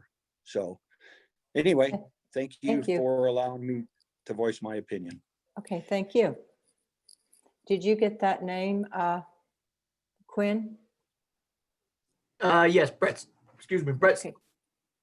Okay, thank you. It's Brett Stewart, B-R-E-T-T. Thank you. Thank you. And is that anyone else? Mallory, are we at the end of citizens to be heard? We are at the end of citizens to be heard. Okay, we are at, and I'm going to ask them to be very quick, the presentations by the producer and host of the County Seat television show.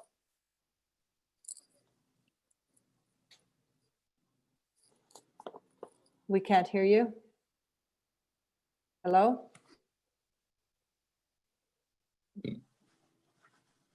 We can't hear you.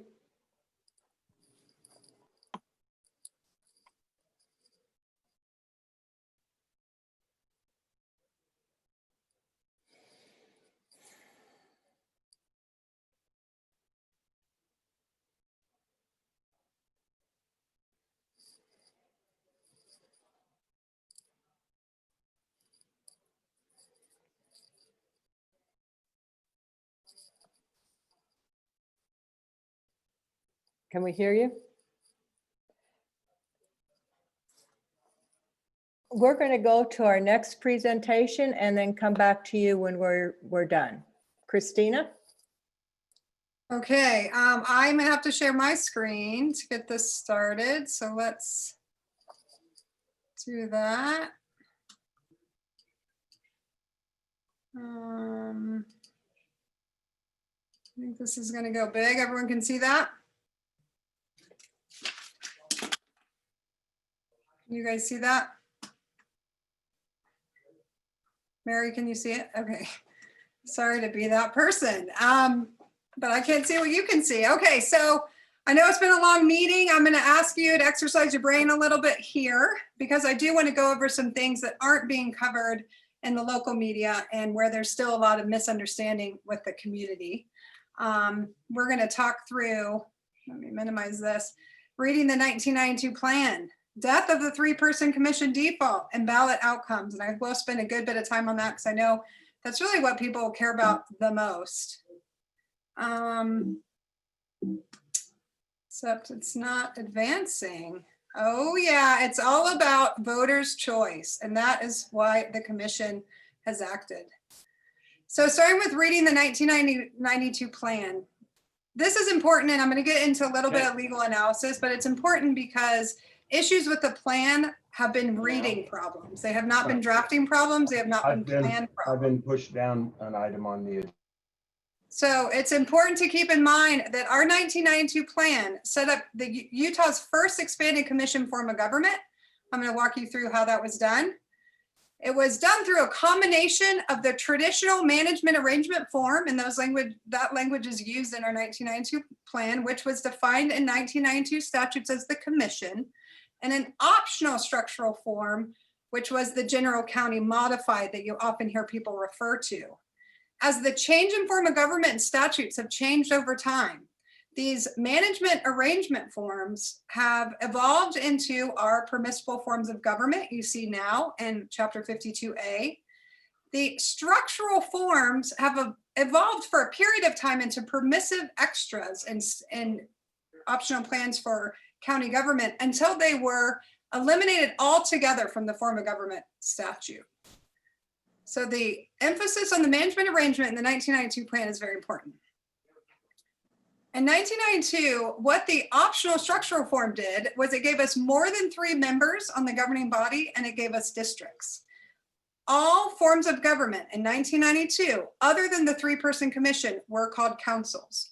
So this distinction now between a council with legislative power and a commission with this consolidated executive and legislative is modern. Historically, that was not true, and you didn't see the same distinction in statute. And that's why we were referred to as a council governing body. I'm going to talk through 3 provisions of our 1992 plan that are really important. And I'm going to start with 010, which sets out what form of government we have. So you can see here, it establishes the general county modified structural form of government. That's what you often hear people refer to as our form of government. It also gives us a statute number. We got to go to the statute number to fully understand what that structural form means. And then it also tells us that the management arrangement for the county council shall remain as provided in Title 17 or other general laws. So again, we got to go to our 1992 statutes to actually determine what that means. What the yellow highlighter is doing is it's setting up these permissive extras. This is the only way in 1992 that we could get more than 3 members in districts. And the green highlighter is setting up your traditional management form, which is the commission form. And I'll show you that in a bit. Second provision in our 1992 plan that's important is the description of the governing body, 030. So it does specifically spell out that it shall exercise legislative powers. But it also says that the council shall have all powers and duties and should be subject to all limitations and restrictions provided by general law for boards of county commissioners. Because again, the traditional management arrangement, which we adopted in our 1992 plan, was a commission form. And we have all the powers our governing body has had and has exercised, all the powers of county commissioners since 1992 and before, quite frankly. We've actually always been a commission form of government in Grand County. So again, your yellow highlighter is setting up legislative powers. Your green highlighter is setting up executive powers. It is all there. It is expressed and it has always been there. I do have a crush on Jimmy Fallon, so that might not be the last video. Okay, 090, role of the council. This is the big one, and this is the provision that historically has been misunderstood the most. There's a lot here. I'm just going to highlight a few things. For one, it says, hey, our members shall serve primarily in a legislative policymaking role. It also says, hey, the council is expected to do certain things as set forth in here, including to maintain and fully utilize competent professional staff to perform, administer, and have day-to-day oversight over the county's operations and functions, pursuant, though, to policies and directives issued by the council. Let's break all that down, because language matters. And we have, 150 years of US Supreme Court law telling us language matters. And here it's no different.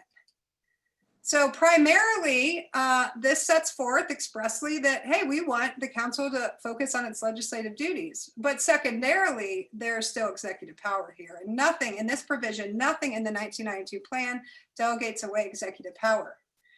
Keep in mind that the expectations are permissive, and all language in the 1992 plan related to any sort of day-to-day operations is permissive only. The only time you see a shall or a must is referring to powers of the county that are very strongly defended in the governing body. County staff is preferred, but no executive position or branch is created, and this is crucial because under every statute ever created from 1953, which is when you see the first form of government statute, to delegate executive power away, you have to create by name and by qualifications an executive position or create a separate executive branch. That was never done in Greene County.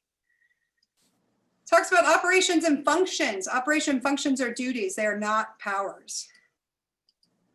And then, of course, you see here that all of this permissive direction is still at the prerogative of the council that maintains control of its executive power.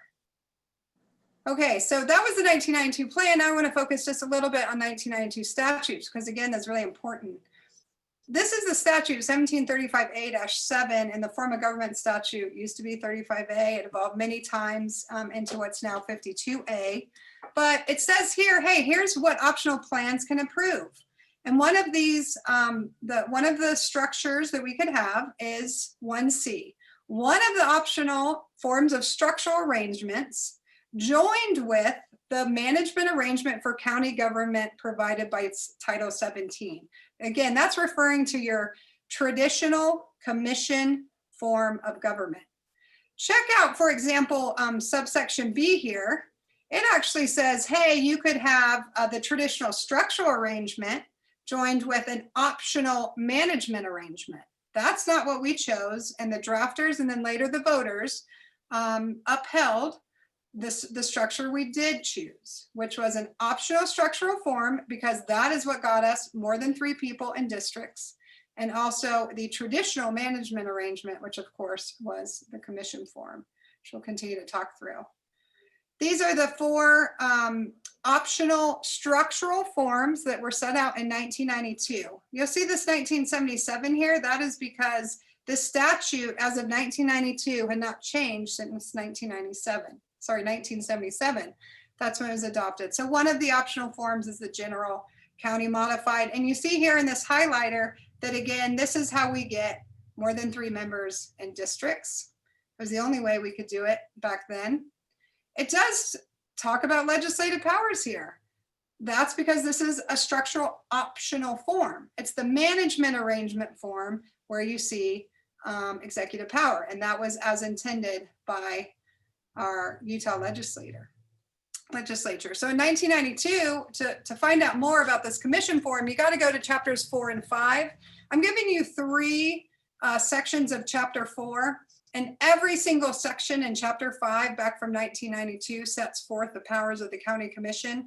They were total, they were complete, they were not limited, but I'm not going to put up a whole chapter here.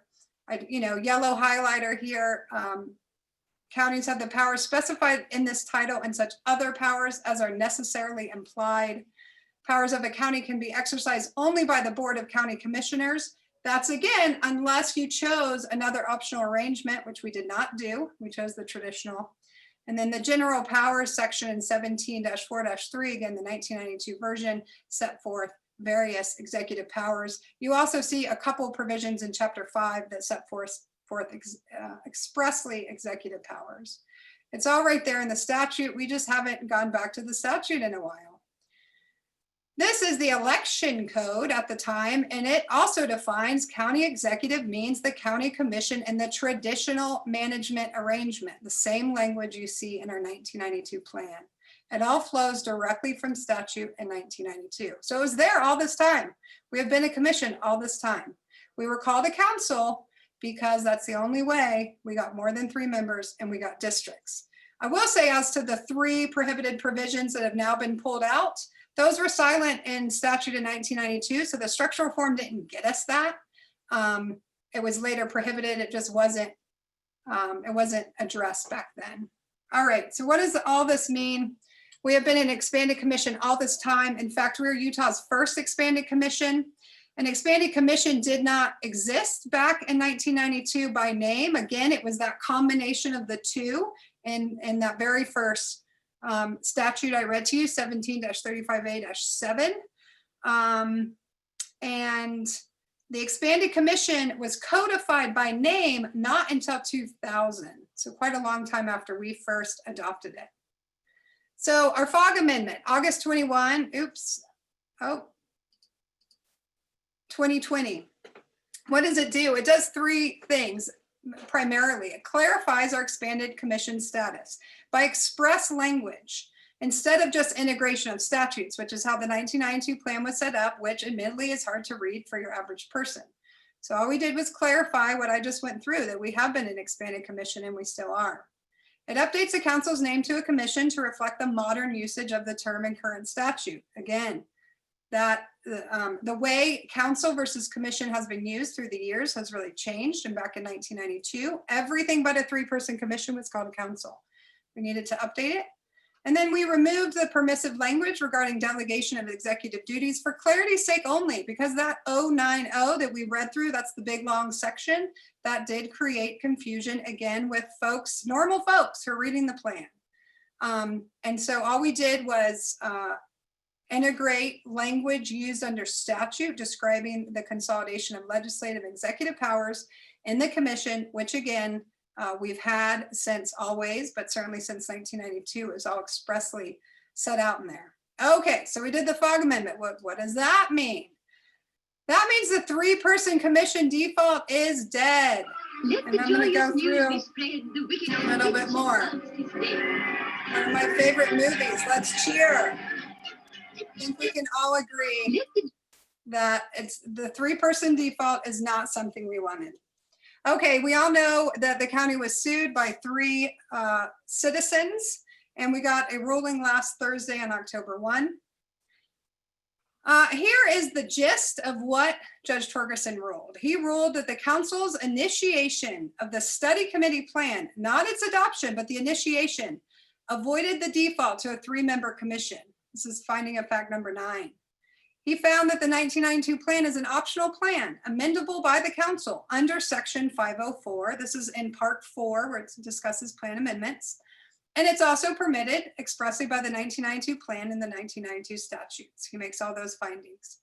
The council may add proposition 16 and 17 to the same ballot as the study committee plan. It is not prohibited by statute to run them together. And proposition 10, the study committee plan, takes precedent if it wins the popular vote on November 3rd, which is a position the county has always taken from the very beginning as well, but he included in his ruling for clarity's sake. All right, now what? Now we go to a vote on November 3rd. This grainy graphic is actually what your ballot is going to look like. Ballots, by the way, are being printed currently. Essentially, they're going to be mailed on or before October 13th, and they should hit mailboxes soon after that. The 3 relevant provisions are Proposition 10. Of course, this is your study committee plan proposition. Shall Grand County adopt the alternate form of government known as the council manager form pursuant to the study committee's recommendation? Proposition 16 says, shall the Grand County plan for county government be amended to change the composition of the commission from 7 members to 5? That's if you want to keep a commission form. And Proposition 17 is, shall the Grand County plan be amended to remove district seats and elect all commission members at large? Again, that is if you want to keep the commission form.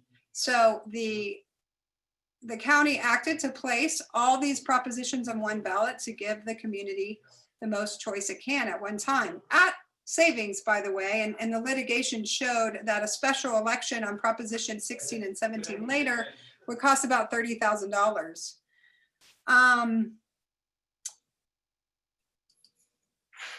It's important to vote. And there's a lot of information we have gotten behind in educating folks because of the litigation, but now that we're back, or now that we're through that, we're going to focus on education. Okay, what does it all mean? This is a graphic we will upload to the county website. I'm not going to go through it because it doesn't make a lot of sense for my brain, but I'm going to display it a few other ways because it is confusing. There's a lot of different options for what happens. Okay, if you vote yes on all of them, then the council manager form of government controls. It takes precedence. You're going to end up with a 5-member council manager form and no districts. That's if you vote yes on all. If you vote no on all, we are going to default to our existing form of government, which is our 7-person expanded commission with districts. This is the same government we've had since 1992. All we've done through our August FOG amendment, as I call it, is clarify that what we've had has actually been consistent with statute for all the reasons we just talked through. Okay, a yes on 10, right, is gonna take precedence over anything else. So no matter what you do on 16 or 17, if you vote yes on the first question, which is 10, then you're gonna end up with your council manager form of government. However, if you vote no on 10, then what you do on 16 and 17, the next two matters. So if you vote no, yes, yes, we're going to end up, and it wins the popular vote, of course, we're going to end up with a 5-person expanded commission with no districts. So that's different than what we have now in both number and districts. If you vote no, yes, no, we're going to end up with a 5-person expanded commission with districts. Same districts we have now. Well, actually, I should explain, because if the number reduces, and that, of course, just like the study committee plan, we'll have a 2-year transition. And so this will be effective in the election of 2022. The districts will get redrawn by the county commission in that time, but you'll keep 2 at-large positions and you'll have 3 district positions. And we'll get into that later too. And a no, no, yes is a 7-person expanded commission with no district. So it's the same number, but all positions would be at large. Okay, here's another way to think about it. I'm giving you 3 ways to think about it, and we're going to upload all this to our county website. If you like what we have, then vote no on everything.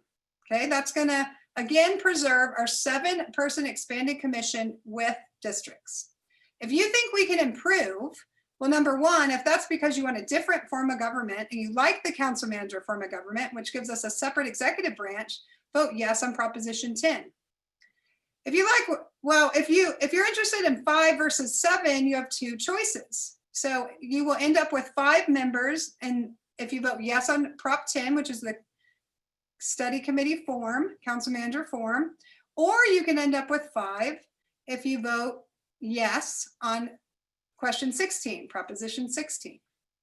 If you want to stay with 7, you want to vote no on all. What about districts?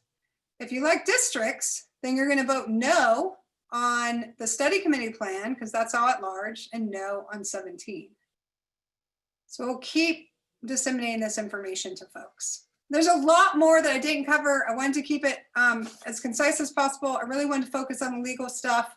I'm doing an interview 5 p.m. on Monday, October 12th with KZMU. I really want to focus on answering people's questions. So I encourage you to call in on October 12th and we'll take all those questions. We also are working on a Q&A that we're going to put up on our county website that has a lot more information. There's been a lot of questions about compensation, part-time versus full-time, part-time versus full-time, redistricting plans, what that 2-year transition looks like. All of those questions will be answered on a Q&A. We also have the voter information pamphlet. It's already online. There's a lot of information there. Let's see if this works. We're going to go to it now. If you go to the county's website, and you'll see here, you go to Home, Your Government, Elected Officials, Clerk Auditor, who runs our elections. It talks through the 4 propositions. Of course, Proposition 8 is the city's tax for recreation. And then you have the 3. What's cool here is you're going to click on whichever one you want to look through, and you will get a summary of the proposition, and you also get arguments for and against. And that's true of all of each proposition. And Quinn has worked hard on that, and that's Quinn's office putting all that together. And otherwise, you can always email me, and I have no idea how to get back to where I was. There I am, csloan@grandcountyutah.net if you have other questions. Does the commission have questions? Any questions? That was helpful. That was nice. Thank you. Yeah, Any it's que- very, very helpful. Great. Let me jump in. It's Quinn Hall here. Hey, big credit to Renee Baker. She's the one that put that on the website for me. So she's a rock star. Thank you. Thank you, Quinn, and thank you, Renee. All right, and thank you to Kima Johnson, who jazzed up my presentation for me, millennial style with videos and such. Very good. Any other questions from the council? Thank you, Christina. Thank you, Christina. Now is the county seat available? Does this sound better? Yes, we can hear Okay. you. All right, very good. Keep your presentation as short as possible. I will do that. Yeah, the other camera's not working, but we switched to the microphone, went funny on us. So what I wanted to do is just let you know about upcoming topics. I had a PowerPoint, but you guys have been PowerPointed to death, so I'll try and be as brief as possible. Between now and the end of the year, we're working on a variety of different topics. We are doing one on mechanical fire, talking about high mountain restoration without having to do as many burns. It's a new kind of technology. We'll be doing an issue on water on the Navajo reservation and how their water needs have not been met, have been kind of tied up in Congress. We're planning to do an episode on indigent defense. We'll be talking with the new state BLM director one-on-one. If you have, the council has questions they would like to have answered, that's great. We would love to have your input and be able to forward that on. We're going to be doing an episode on county rainy day funds and what kind of changes need to be made to that. We are doing one on watershed and timber as critical infrastructure. We're doing one on community resilience, and that is relates to emergency planning, public safety, and how somebody gets a building project through the process of being accepted by planning and zoning, and then its path on to the commission. We also are planning to do an episode on one senator per county and revisit personal property and centrally assessed taxes. So that takes us kind of to the end of the year. Are there any of those topics that are of interest to your council? Mary? Yes, yes, Greg? Yeah, having a state senator from each county is something that I have had a lot of interest in. So yeah, I would like to see that discussed for sure. Would you be interested in participating in that discussion? Possibly, yes. Okay. I really enjoyed this meeting because I keep going back to your frame to see if I can see a spider crawling across your ceiling, because I got a real nice shot of your ceiling. Hey, that ceiling took a lot of work to make it that way. Oh, I'll bet it did. I'm going to try and get this other camera in a spot where it might be a little bit better. No, it's not going to work. Does anyone else have a question? Comments? And your program's on Sunday morning, correct? It is on Saturday night at 11:05 and again on Sunday morning at 8:30. And we are approaching, while we're here and being candid, I'd really kind of like to talk about the possibility of having Grand County re-engage. You know, Summit County has been involved in our program, and we've been able to cover issues that are very relevant to them, and they've made very good programs, particularly in the area of renewable energy for the county's power structure, their green energy plans. We've been able to discuss issues on Medicaid expansion, and this week we had the Democratic and Republican governors. We gave them each the same set of questions. ranked choice voting as an alternative to our current election system. These are all really good discussions. And I think a lot of them are really relevant to Grand County. And we would like to make this invitation to have you guys get engaged in this process. You know, I know a lot of your points of view are different than a lot of the other rural counties, but your voice ought to be heard in this statewide dialogue, and participating in the program is a way to make that happen. Thank you. Thank you. Any further questions? Comments? Madam Chair, Yes, no, Curtis? no questions. I just want to say hello and thank you to Chad for presenting to us, and had the opportunity, you know, to work with Chad as he's covered a lot of the, you know, the UAC events, and I just want to commend him for the work that he does, you know, to spread awareness regarding the issues that rural Utah is facing. And, you know, I think any opportunity that we have to engage, you know, with his programming is helpful. And like he said, particularly in being able to educate folks on the Wasatch Front. Anytime I've ever participated with Chad's programs, I've gotten like direct feedback from members of the legislature from the Wasatch Front, you know, following up, and it is a useful tool.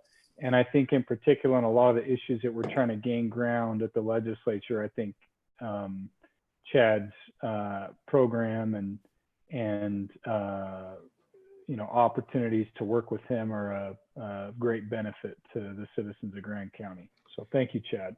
Thank you. You know, there are a lot of points of view out there, and we would like to address any of them that want to participate with us and bring them to the table. But to do that, you need to show up and you know, put a little skin in the game. You know, because we have to. This show costs us about $600,000 a year. By the time we buy the hour of airtime, you know, and put the program on, we deliver an episode with airtime for $13,800 roughly.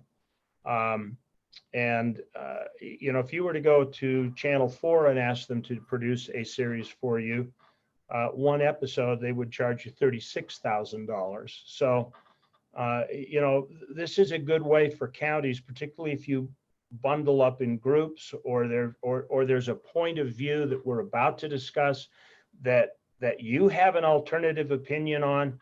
We try and make room for those discussions. We really would like to have them all across the board. So you may not like some of the topics that get bandied about, but that's because somebody in a county raised their hand and said, we need to do a topic on this.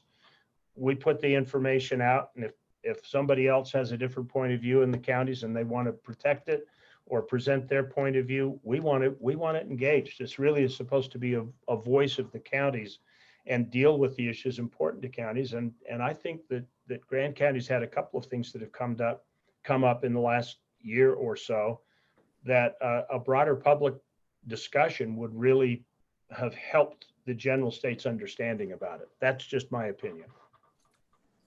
Thank you. You bet. Thank you all. Thank you. Any further questions? It is almost 7 o'clock. We've been at this for 3 hours. If someone feels we should take a 5-minute break before we move to action items, how do you feel about that? Or do you want to press on? What was that? What did that mean, Curtis? Press on. Press on.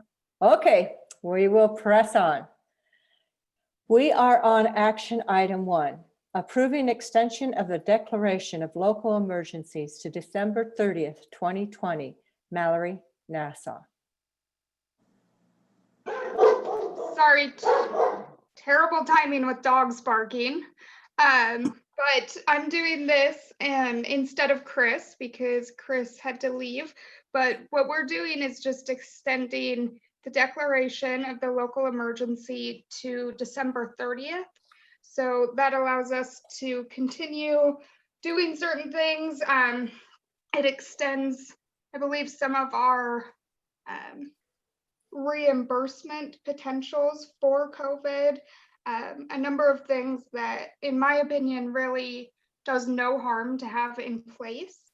You'll see in the declaration there's the updates in terms of statistics, but really most of it is the same stuff, just being extended until December 30th, which is December 30th instead of the 31st, because we have a commission meeting on the 30th. I'm wondering if there's any questions about this item. Questions? I will entertain a motion. Mayor, I'd like to make a motion. Yes. Yeah, make a motion to extend the Grand County Executive Order extending the state of local emergency due to the infectious disease COVID-19 novel coronavirus to, what was it, December 31st of No, this year? December 30th. Oh, December 30th, 2020. Second. Motion by Greg, seconded by Gabriel Wojtek. Discussion? All in favor, raise your hand or say aye. Aye. Passes unanimously. We are to rescinding executive order delegation duties to the chief executive officer to the county commission administrator for the extent of Grand County state of local emergency to mitigate the transmission of infectious disease, coronavirus. Mallory. I will cover this also. This was done, I believe, shortly before I started working here with COVID. It was, in essence, giving Chris the ability to approve some of the lower cost, easier items, signing grants or various things. And Chris felt that at this time that now things are kind of settled enough to the point that it doesn't need to go through him, and we can put some of those items, actually all of those items, back to the commission and have them on the agenda to be approved. Okay, thank you. Do I have a motion? Mayor, I'd like to make a motion on this as well. I move to rescind the executive order permitting the delegation of duties of the chief executive officer to the county commission administrator for the extent of Grand County state of local emergency to mitigate the transmission of infectious disease, COVID-19 novel coronavirus. Motion by Greg Halliday. Do we have a second? Second. Seconded by Gabriel Wojtek. Discussion? All in favor? Passes unanimously. Approving of property tax abatements and cancellations through September 30th, 2020. Chris Kaufman. Thank you, Mary. Can you hear me? Yes. Great. Given the length of the meeting today and the fact that I present these abatements twice a year, and I think everyone has been through this at least once, I will just open it up for any questions that anyone has about approving the abatements before the tax bills go out.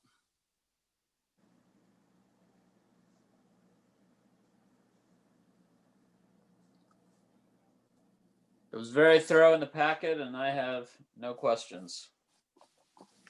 Mary, you're muted. Thank you, Greg. Thank you. Your agenda summary was excellent. Thank you. Any questions? If not, may I have a motion? I can give you a motion on this. I move to approve the 2020 property tax abatements and cancellations through September 30th, 2020, as presented, and authorize the chair to sign all associated documents. Motion by Greg Halliday. Do I have a second? Seconded by Curtis Wells. Discussion? We will move. I will take a vote. All in favor? Aye. Say aye or raise your hands. Okay, passes unanimously. Thank you. Okay, we are approving billboard lease agreement with Skydive Moab. Andy. Oh, Mary, we skipped item L. Oh, okay. Wishful I'm hurrying thinking. through. I'm plowing through. Approving the chair's signature on a letter to the Bureau of Land Management's Moab Field Office regarding the 7-county infrastructure coalition's failure to provide evidence of financial resources to pay for the construction and maintenance of the Eastern Utah Regional Connection. Myself, Jaylen, and Greg Halliday met with the Bureau of Land Management, and they said that the proof that they had in order to pay for the maintenance of the highway was a letter they received from Governor Herbert's office. Under further investigation, we discovered that the governor's office in no way was saying that they were going to give the money. They were just saying that they would support the project. We also did some investigation into the audit of the 7-county, the audit of the CIB board, and found that one of the plaintiffs on the audit, one of the big findings was the amount of money that was being directed towards the 7-county coalition. That and the fact that there is a lawsuit that the 7-county coalition is named in. With all of with those 3 strikes, it was Greg and Jaylen and myself after the meeting decided that they have not sufficiently proven that they can pay and maintain the highway through, what is it called? The connection, the Eastern Utah Regional Connection. So therefore we are, there's a letter in your packet expressing why we do not think they've proven that they have, that they can pay for the construction and maintenance of the project. So we are looking for approval to send this letter to the Bureau of Land Management. Mary, I can make a motion on this. Okay. I move to approve the letter to Bureau of Land Management, Moab Field Office, regarding the 7-county infrastructure coalition's failure to provide evidence of financial resources to pay for the construction and maintenance of the Eastern Utah Regional Connection, otherwise known as the Book Cliffs Highway. Do I have a second? Second. Seconded by Gabriel Wojtek. Discussion. Yes, Curtis.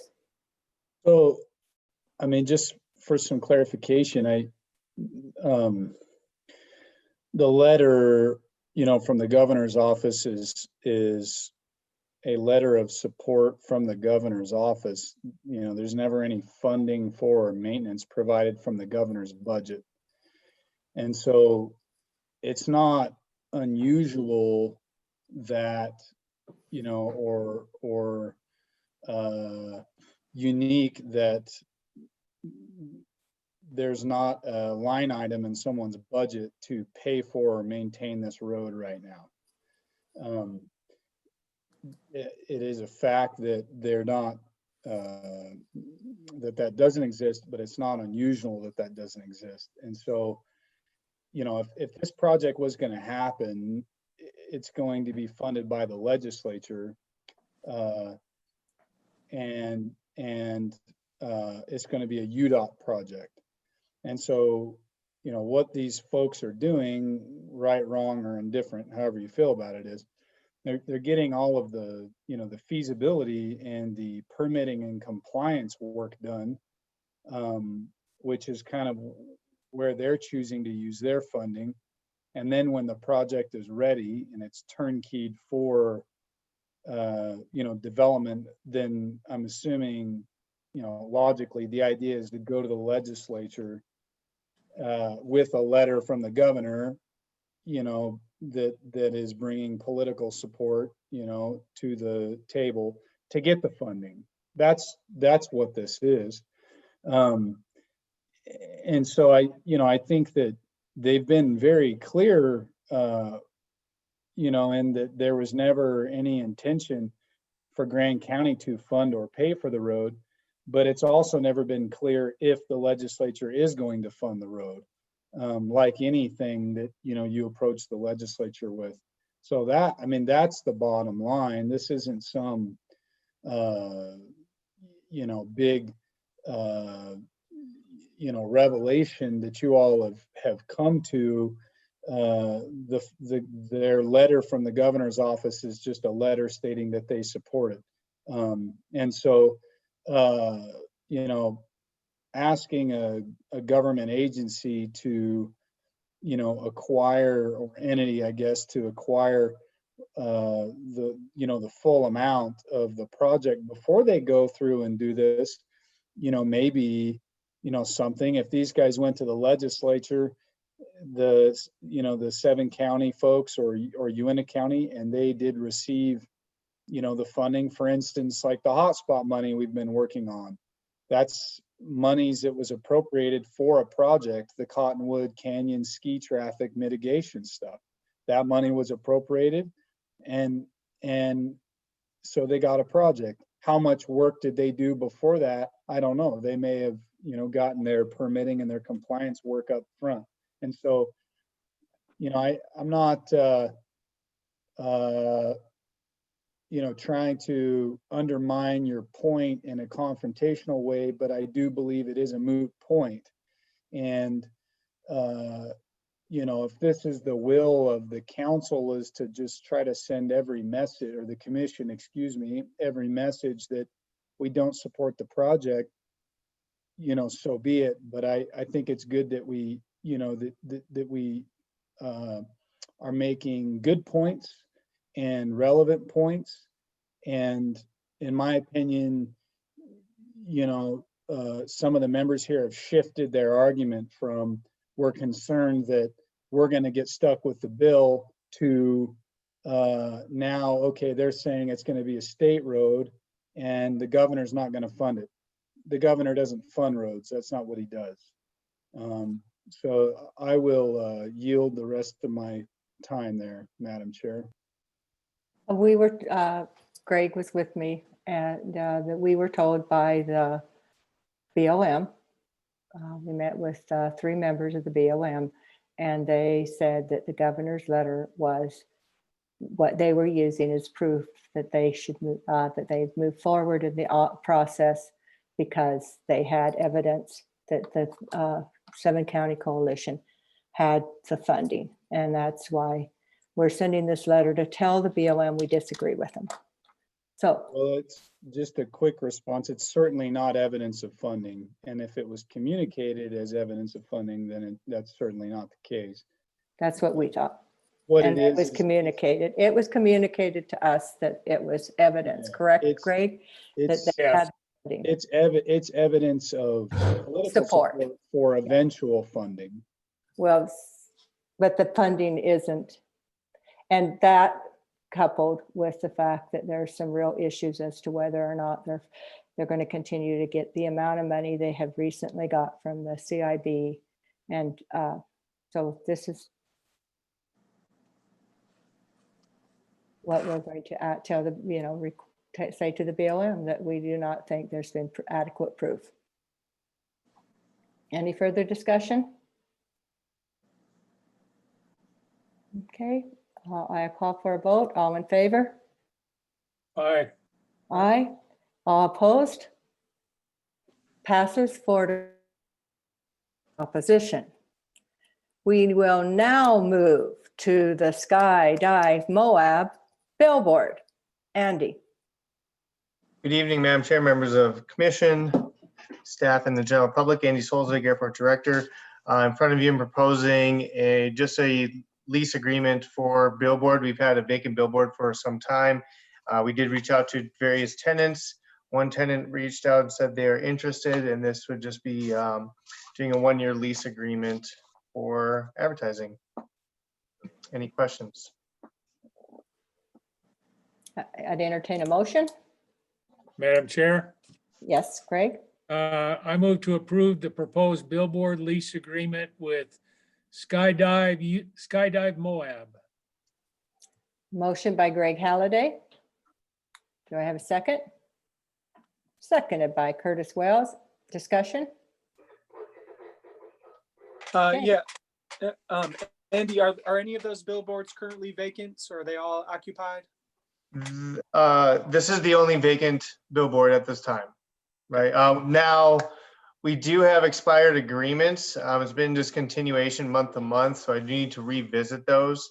But in that time, we'll, first right of refusal, I think would be the existing, and then we can reach out. Now, there is a stipulation on the billboards that we've read. It's only for airport tenants, I believe, one of the rules. So just wanted you to be aware of that. Does that limit the airport's ability to get enough revenues from those, or get a good amount of revenue, or have a sort of a competitive pricing structure? Fair question. Being that we can't open up to the market, it might be a little more challenging from a revenue standpoint. I mean, I think it's great to promote our existing businesses on airport. So it's not your typical billboard situation. And is there that limitation to the tenant use? Is that something that is that's written into a bylaw of some sort, or just out of curiosity? I do want to I want to investigate that further as we move forward, just to see. There's some stipulation with I don't know if it's DOT or what it is, because of no billboards along the highway, being that it's on technically private property or airport property owned by the county. It's allowable, and I think that's what the stipulation is. So we'll investigate that further moving forward, because I am kind of curious about it.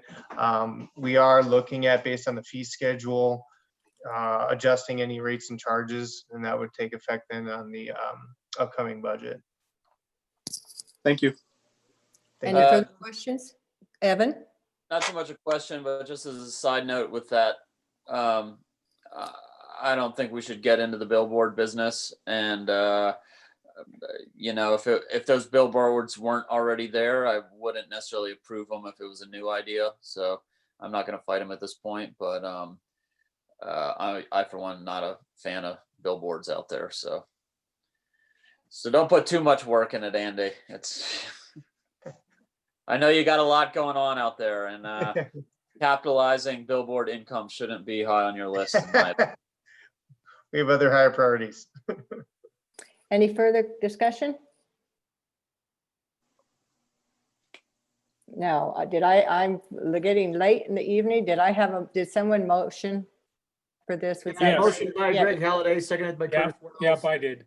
Okay, thank you. I thought so, but I was unsure. If any further discussion, I'll call for a vote. All in favor, raise your hand or say aye. Aye. Passes unanimously. We are now to item N, discussion and possible action item modifying the Rally on the Rocks event stipulations. Curtis Wells. Thank you, Mary. Just for a quick clarification, kind of how we got here is, we had a discussion about the stipulations, and it seemed there was a discrepancy between the record and the spreadsheet we were working off of. Chris kind of brought up that it was time to kind of revisit those. And so, the wording on the agenda, and I definitely supported that. The wording on the agenda, that states, that we're potentially modifying them, which can be the case, but this is really just kind of a reevaluation of it. And I will disclose that I was not in attendance at the meeting in 2019 where the stipulations were set and approved. The second big issue here is I wanted to give the promoters of the event, and the UTV folks have been kind of trying to deal with with elected leadership locally. We had a gentleman earlier who's a friend and a participant in the event mention his experience dealing with the city. And, you know, I've never had the opportunity since I've served on the council to kind of discuss this issue with the event promoters themselves, you know, in a public setting. And, you know, the record from 2019, you know, more or less, or well, it does, it indicates that the promoters were in agreement with the stipulations, but, you know, with the concerns regarding noise and the discussion, I think it's, you know, good timing to have this conversation. So if it's all right, Madam Chair, I would like to give the event promoters themselves the opportunity to, you know, just address the council. And the key information that I'm looking for here is just a general like background and update, meaning like, you know, when do they typically hold their event? It was canceled. Why was it canceled? You know, just so we're all kind of on firm footing there with the circumstance. And then also what their intentions are for their next event. And then also, you know, if they're not in agreement with the stipulations, which one of, you know, which of those and why. And I think if we could have them come forward and speak on those issues, we can kind of take it from there and discuss it. Okay, I have just a thought, is that I agree with you. This is something we need to discuss and move it forward and, you know, see what the issues are and see how we can mitigate it. I'm just wondering if the timing's a little off because we have that workshop on the 20th that we will be working with the sheriff's office and the chief of police and talking about, you know, the fact that we have a huge amount of outcry right now about the noise. I'm just wondering if this discussion, because we're not going to be doing the permitting right away, because it's a permit for 2021. I'm wondering if the discussion would be of more value if we put it off until after our meeting on the 20th. That's just a thought. I thought it might be, we'll have more information. We'll have a better picture of what the law enforcement's are dealing with and their thoughts. That's just a thought. I respectfully, you know, this was supposed to be on the agenda 2 weeks ago and it didn't make it on. And I do see the joint meeting in, you know, on the 20th of October, an opportunity to really collaborate with the city, you know, because I know that they're dealing, I mean, they have a big stake in this issue also. I would prefer to go ahead and move forward with the discussion. Well, you have every right to. It was just a thought. Go ahead. Sure. Okay.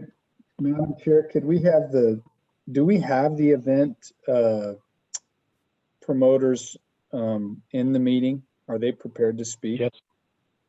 Yes, sir. I am here. Madam Chair, do I have permission to just turn the Well, time? certainly. I was just are you on Zoom or are you on a phone call? I'm on the phone call. Zoom wouldn't work. I'm here in Moab, but I couldn't Zoom it with the connection. That's something that I understand that issue.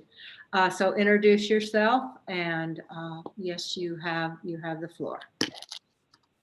Okay. Thank you, Council. I appreciate the time constraints of tonight, and I do appreciate the time and the effort that you guys put into this county.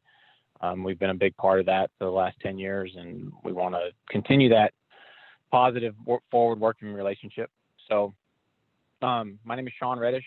I am the event organizer with Lance Chernos. We have enjoyed a really strong relationship with the county for 7 years, and then it got a little tentative, you know, it got difficult basically because of scale. In the industry in general, you looked at downtown, they lost, you know, Jeep rentals have for the most part went away in relative number to side-by-side rentals just because of barrier to entry and things like that.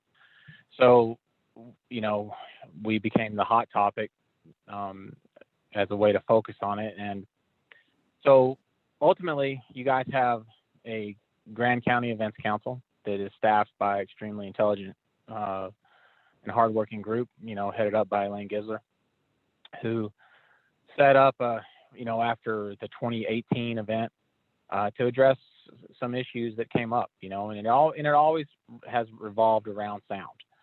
So before I say anything else, I want to be clear that I understand the issue.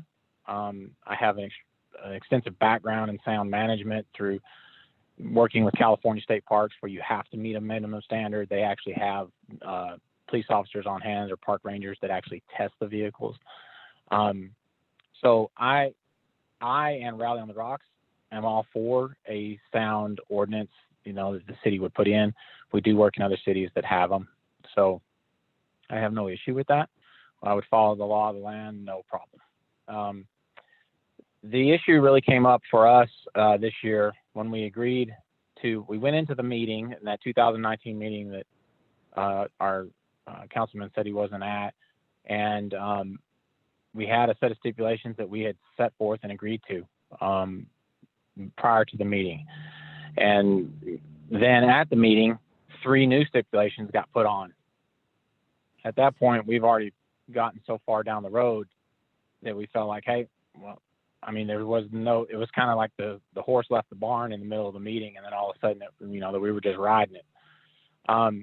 There's been a lot of light of day between then and now, and really those 3 stipulations have really just been one of them felt like a trap. The whole after hours, after 9 o'clock riding the street legal, if you need to access your VRBO, you can't do it on your side-by-side.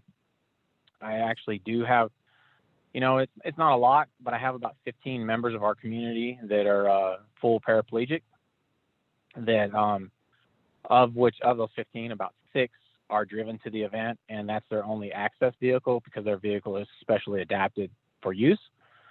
So in any case, when that started floating around, I actually got contacted by a couple of them, and I'm like, well, let's just see how this works. And so, as the event came around and we were trying to get permitted, there was a lot of back and forth on this pledge, the pledge to protect Moab, which was already preset. That was preset by the Events Council and done. And then the county attorney wanted to put in the language about the after hours driving. And I was very clear to Elaine, Ms. Gisler, that felt like a trap because that's something I can't enforce. It's not legal. That's a police enforcement issue. So that was one of the issues. That particular ad on the stipulations was done at that 2019 meeting. Then subsequent to that, at that same meeting, there was a demand for an actual written commitment for charitable contributions. On its face, we donate. In the last 5 years, I've donated personally $100,000 to local Moab charities, but it just didn't on it. No other permittee is that in the permit. It's not in the county permit request process, nothing. And it just was one of those that just doesn't set well with me as a human being. And, we already do a good job, and to just add it on like an arbitrary demand just seemed from left field. Then the last thing is the OEM or standard requirement for exhaust. I understand the reason we want to do that, but that is still, it's just an arbitrary limitation that doesn't fix the systemic problem that you're looking to fix. I volunteered to have sound checkers at the event. Cliff Kuntz from the local group here submitted a letter to you guys as well that I'm not sure if you've had time to read it today because you've been super busy, but the Ride with Respect drive, admitted that but said in that letter that they found the stipulations to be not encompassing, any other group. So what I want to do is be a partner. I want to move forward with the county. And I want a way to help educate the group. If riders come to the town and just go on their own, like they do with all the rental companies, where you just pick up a car and you hit the road. If you come, the people that just come on their own, the group setting where we have police escorted trails, we have organized events, BLM supervision on all trails. We go through a lot of levels of scrutiny to make sure we're good. The issue still comes down to, what can we legally enforce and what can't we enforce? And I just want to feel like, hey, Moab asked us to come here in the very beginning, asked us and kept with us and said, hey, we really want you to be here. We really want you to be here. And then the world kind of changed a little bit, and it changed in town, but there is none of these stipulations or on any of these rental companies that you can't drive your vehicle to your VRBO, but they came to the one event that brings so much benefit to the town in one 5-day period. So my ask is that we refer back to the Grand County Events Council, made up all the police, fire, EMS, where everybody unanimously voted. And I know Chris wasn't there at that meeting, but his person in his stead did unanimously vote as well. Were encompassing and thorough. So that's it. I want to move forward in a how can we hold hands together to make this work? Everybody benefits. I know I've been contacted by a number of people. I know some of you have been contacted by other business owners, in reference to what it causes and losses. But, if we focus on the money, that's not going to get us anywhere. We have to focus on the real overall problem. And we do support a sound ordinance, but we can't put a thumb on us that's not put on other events. Because I did hear from one council, or through a conversation with someone that talked to a council member that said, we don't get any complaints from any other event. And Elaine Ms. Gisler has been very clear that is absolutely not the case. So I don't want to be treated like an anomaly, and I want it to feel like that we have a fair and equitable program moving forward while protecting the health and welfare of everybody. Really, that's all my side of it. So I'll yield over. Thank you.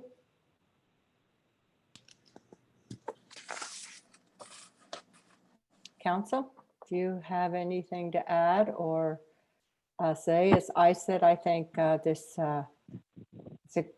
think the discussion would be more effective at a time when our county attorney has been very busy on other items, and she's just starting to look and study what can and can't be done, what we can and cannot do.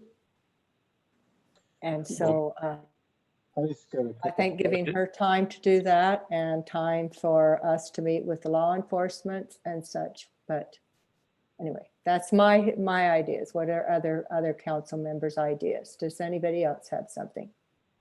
I'm just still trying to ask some questions. I don't think we're going to come to a solution tonight, I guess, Mary. I don't think the goal, but I think take some steps towards that. If I may, when is the event usually held again? It's in the spring, correct? It's always the week after Mother's Day. Okay. And the event was not held. The event was not held. It was not held this year. We did postpone it for COVID. We reassigned the date in September. After a bunch of back and forth over a bunch of back and forth, I just got to the point where I'm like, okay, I guess I'm gonna have to cancel, because the stipulations in from my view kept getting adjusted. And when you go from attorney to Elaine to me, back to Elaine, back to the attorney, that takes a week for one verbiage change almost, it seemed like. And then because the pledge got changed. So I Miss Sloan gave four request changes. They weren't overly burdensome. I tried to do them, but then they got tweaked or changed. And anyway, we just got to a point where, okay, we have to cancel because I needed people to be able to cancel their VRBOs and get refunds. So let me, that's ultimately, we canceled the event because I could not get an actual signed permit. let me ask you a question about, so I know the stipulation that pertains to the curfew has gotten a lot of discussion. And I wanted to ask you if you felt like your inability to police that, you said that was kind of setting you up for a trap, but do you feel like the county was going to then turn and say, well, you didn't effectively police that, so we're not going to permit you next year? I mean, was that your fear? Because here's what I want. I mean, just to be fair, absolutely. I mean, the state legislature has put UTVs on equal footing regarding kind of street legal use, and so that's a big part of this. But there's got to be some give and take, and I think the different uses that come to Moab. One of the things that I try to avoid with this is like targeting certain demographics, and some people that can't relate to other uses, it's hard for them to have compassion for them. But one of the facts of this is that UTVs do generate some noise, and we do have members of the community that struggle with that. And so, I think whether we are UTV advocates or not on the board, trying to find a reasonable compromise for the event to move forward, but also minimize the impact. And so, to me, I don't think, we should be saying two things. Number one, I think I would hope what the board is saying is, if we can have the event, but minimize them, in pedestrian areas when it's time for people to wind down, and turn the lights off, I don't think is an unreasonable request. If we're telling you got to be out policing that, and if we find one UTV that's broken that rule, your event isn't going to be re-permitted. That's another thing. And so it's like we're kind of talking over each other on that one, and I wanted to bring that up. The other thing is like I absolutely think that the spirit of a donation is being undermined, by that stipulation. And I think if we're going to, as an institution, assign an impact fee, to the event, then there needs to be a more formal way to distribute those monies and mitigate whatever that concern is. I think I'm disappointed in that stipulation because I don't think that's good policy. So, I would like to see some amendments or changes to that. But I think as far as like the curfew thing, I think everyone ought to explore that more, because that is something that I think if we could all come to some kind of an agreement there, I think there's a lot of room for compromise and the ability to mitigate, the noise impacts on some folks. Well, so just to that point. Just a second, I'd like to just clarify something. My recollection of, and I was at both of the meetings at the at the event committee and the meeting with the county commission. I remember that the reason that was put in was more because when you mentioned how much money you had given to different organizations in town and how much you had helped in that way, I said, well, the public doesn't know that. So we should do something so that it is more apparent. So I have no problem with removing that. I have no problem. Well, I Mary, put that, I'd like so to I took speak that. for a bit before the Rally on the Rocks guys speak again also, because I think you're getting to something very important, which is these conditions were a big heads up to Rally on the Rocks about the massive historical opposition we got to their event in 2018. Do we get opposition to other events? Do we get comments? Yes, we do. We have never gotten as many comments as we got after 2018 about this event. We could have canceled it. We said, we want to work with you.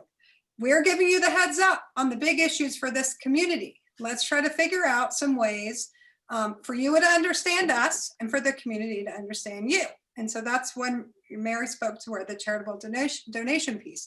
The other huge issue for this community is the residential disturbance in the evenings, and it goes into all the hours.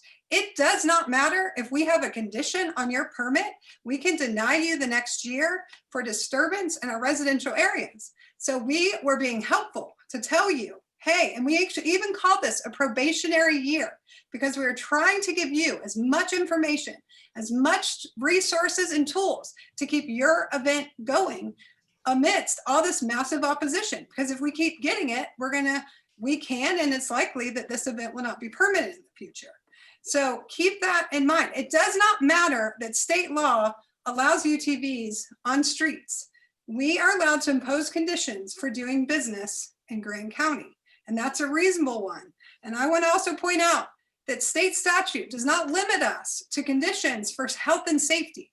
It talks about morals, it talks about welfare, it talks about peace, and it talks about comfort.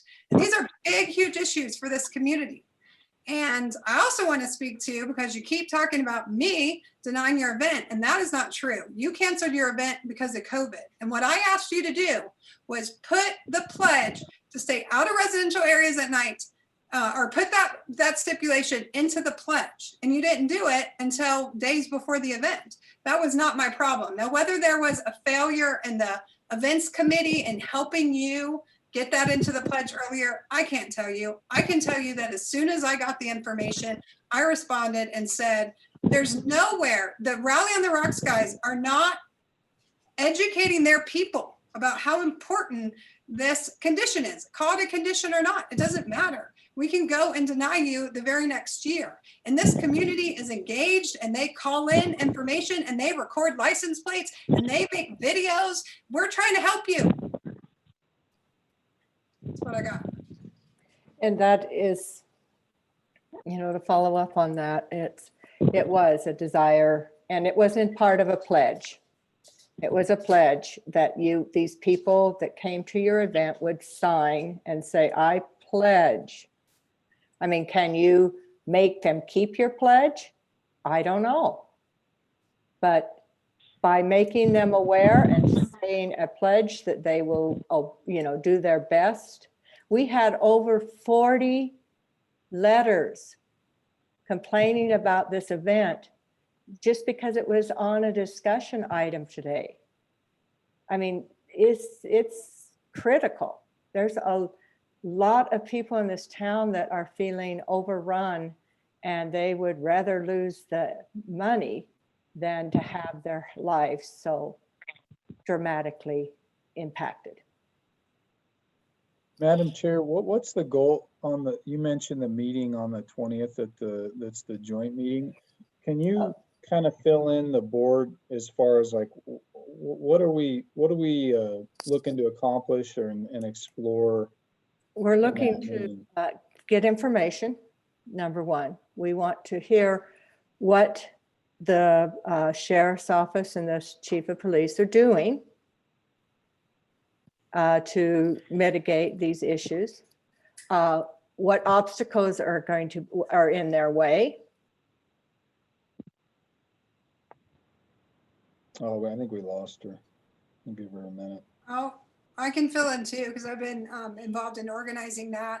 The city, of course, has discussed that UTVs are an issue they're very interested in and working on. And so one agenda item is for the city, most likely the mayor, to give us an update about what effort she has undertaken, especially at the Utah legislature level, about policy changes. A second is both a presentation and a discussion item with law enforcement. The Chief Edge is going to make a presentation about how difficult it is to measure noise and enforce you know, any UTV regulation based on noise. But the other piece of it is that law enforcement gets criticized constantly for not doing anything about UTVs, and that's not true. They're constantly pulling over people who are unlicensed. They try to manage the noise. They try to manage the speed. So it's an opportunity for them to speak to the community, to alert the community of what they're doing, and then it's to brainstorm other ideas for helping mitigate noise in the community. So Christina, what, you know, for this event for 2021, you know, I guess, you know, we should just be talking about what does the forum, you know, look like to have constructive dialogue about existing stipulations and, you know, the event moving forward. And like, when does that typically take place? Like, I know that we've had the events committee, but remind me, there's been some changes to how this event or maybe other events are reviewed. Like, what's the process look like between now and the 2021 Rally on the Rocks event? I don't actually know that. I'd have to defer to Elaine for the specifics of deadlines. But they have a meeting with, and I apologize, I don't know what happened. They go through the event committee where we started working on this last year. And I believe, let me know if I'm wrong, Sean, it's in, isn't the event committee usually in January? Is that when you do it, or is it?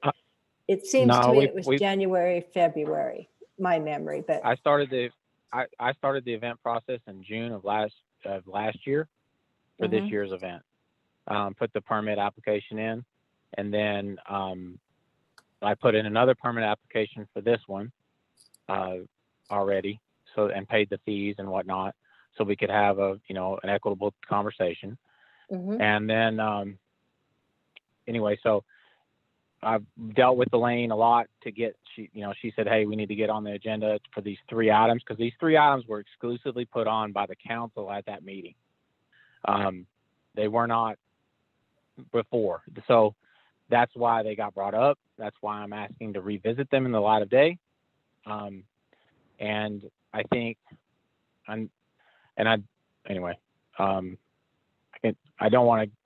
not trying to rub up against Miss Sloan at all, but I think if Elaine is put the task on exactly what happened, we're going to have a little bit of a disagreement on that, but it doesn't matter. All that matters is how we go forward from here. That's it.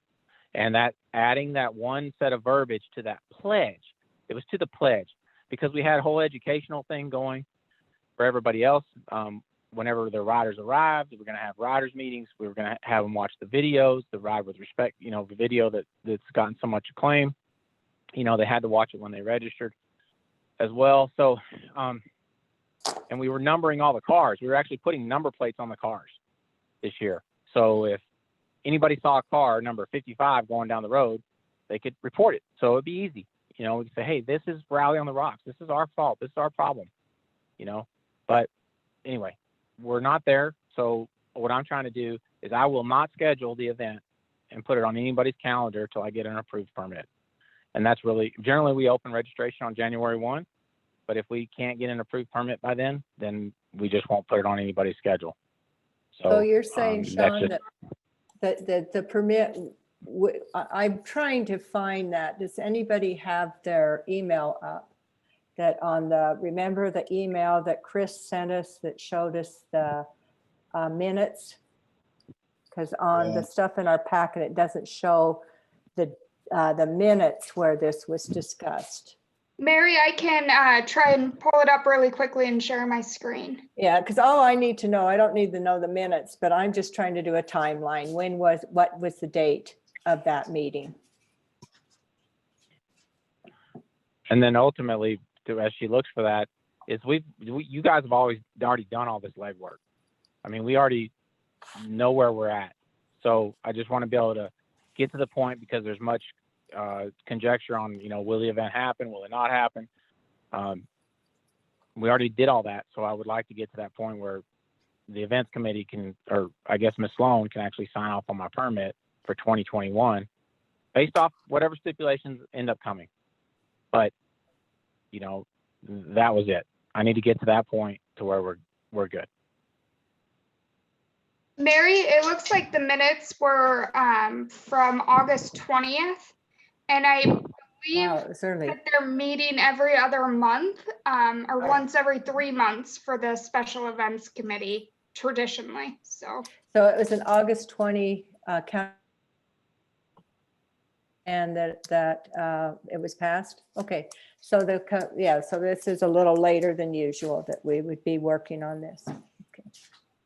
it might actually be early in a way. Is that right, Sean? Because well, I guess this year's everything's different with COVID. It was and the postponed. Yeah, everything's the whole calendar's out of whack now. I understand that, but we're actually ahead of that because we knew we had stipulation issues coming. That's why we worked with the events council to get those, I think 17 stipulations. I think it was about that dialed in. And then we went to the meeting that you're talking about in August. And that's when these 3 other ones came on. I'm like, I just bit my tongue. I'm just like, okay, I'm going to go for it. I'm going to try. And then for whatever reason, whoever, you know, the event's not here. So in 2021, I want to rediscuss these after we've thought about it. We've been contacted by whoever, you know, about what's what, and I just want to get to this point where we can actually have and it's late, and I don't want to I apologize for. I don't think you're getting much support to remove those stipulations. I don't think that there was much support going into the meeting for the event at all when the stipulations were added. And I think to the attorney's point, that was kind of a Hail Mary for like, if there's a snowball's chance that this event's going to happen, it needs to be X, Y, and Z. And so I wouldn't try to backpedal on those stipulations. And I think that it's not necessarily a done deal for 2021 either. So to that point that it's still a long agenda and near an 8 o'clock, there's some business for locals that we need to address in a timely manner as well. So, Madam Chair. Yes. So I think Commissioner Clapper is insinuating that the event, you know, isn't going to be approved moving forward and that it lacks support. So I think probably, you know, I think in the sake of kind of fairness and transparency, if the county doesn't intend to approve the event moving forward, I think it would be good to, you know, reach that conclusion and communicate that as soon as possible. Just out of decency, you know. My point was more that we had a meeting about this before, and we said, all right, if you want to do it, these are the stipulations. And now we're having another meeting now saying, well, I don't want to meet those stipulations. And I don't think there's been any kind of change for what's going on in the community to remove the aftermarket muffler stipulations, the pledge stipulations. You know, I kind of remember the donation stipulation coming from the organizer as well, who was kind of wanting to highlight that. And we were like, great, well, if you want to do that, let's put that in there too. And well, yeah, Evan, I'm not saying remove any stipulations, and I'm not hearing anyone say remove them, but here's what I'm saying is I'm hearing the organizer saying that those stipulations are a roadblock to their event. Moving forward, I think it would be helpful if the channel of communication between the event promoter and the county was very clear. And if there are additional stipulations, you know, that come about from this joint meeting, or there are stipulations that the event promoter, you know, cannot agree to, it all just needs to be communicated very clearly. This circumstance where he's talking with staff and then elected officials are saying other things, like we just need to tighten up the communication. That's all I'm saying. Sure. No, and I can respect that, you know, and if we want to put that on a vote, you know, you said you want to give them a clear message. I mean, when this came up at the prior meeting, like I didn't support the stipulations then. It's still something that, with the feedback that we get from the community, it's not an event that I'm excited about. And, if we want to go ahead and make that call sooner than later, I'm happy to do that as well. And I think that these stipulations that were in place was to the point that was made earlier, that was just kind of like a, hey, the county's trying to help you. If you want to keep this going, it's got to change. And, to that point of the record complaints from 2018, like that's a real thing. And it makes me feel like I'm not doing my job when I ignore and disregard all this comment that's coming from my constituents and the citizens that I'm elected to represent. And so, if it comes to, what's the form of communication, I would say that the one that is in place with working with the events committee, it's just kind of the nature of the beast when you're on thin ice, that it kind of has to go across a lot of desks. There's a lot of the events committee does dozens of events a weekend. There's hundreds of events that happen here. They're able to process those all super well, and they are the experts on it. So I don't want to say that we're going to cut them out and it needs to come back up to us. But I don't want the commission to be the first line of communication. We know that the attorney's office is overwhelmed and understaffed, and I don't want them to be the first line of communication. And so I think that the thing that we have in place is the best thing that we have. And so I'd like to see that stay in place. And because of the tentative nature of it, I would like the commission to still have the final vote on approval or not approval, and see how the organizers can convince this body that it could be done in a way that is not upsetting to the peace and the well-being of our community.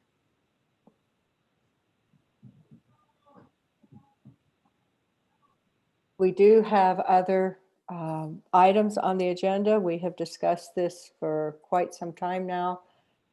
With no one objects, I think we should move on to item O, and then if we want to bring an action item up, but at another time, I think that would be appropriate. Item O. Okay, item O, adopting resolution approving the Rim Village Phase 6 partial release of security bond. Is that what it's supposed to say? Surety. Surety bond. Oh, surety. Surety bond. Okay. You're I'm going to do this since Mila's not here? Okay, go, Christina. I agreed to take it for Mila. This is super simple. Our county engineer has reviewed and approved the next chunk of required improvements for Phase 6 in the Rim Village Vistas. The partial release will be $146,000, $64. It's not a full release. That's all explained in the documents. It is a partial release, and you have a motion recommended to you. Do I have discussion or questions? Mary, I can make a motion. Thank you, Greg. Would you do so? Yes, I move to approve the partial release of surety bond for the Rim Village Vistas PUD Phase 6 in the amount of $146,064. Motion by Greg Halliday. Do I have a second? Second by Gabriel Wojtek. Discussion. Seeing none, all in favor, raise your hand or say aye. Aye. Passes unanimously. We are to item P, ratifying the chair's signature on the Grand County response to the Bureau of Land Management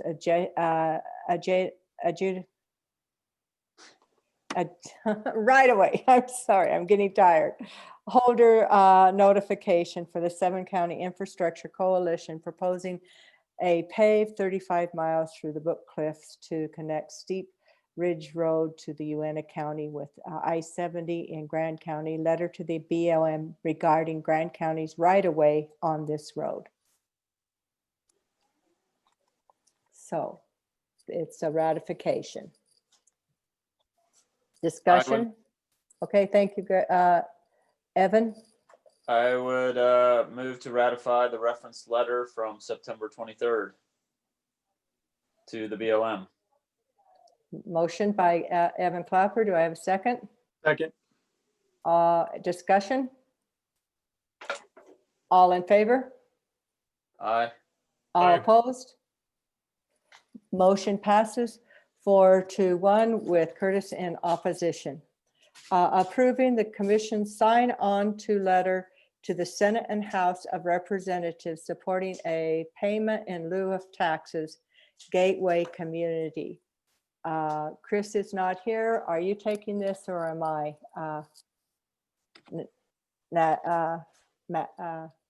Mallory.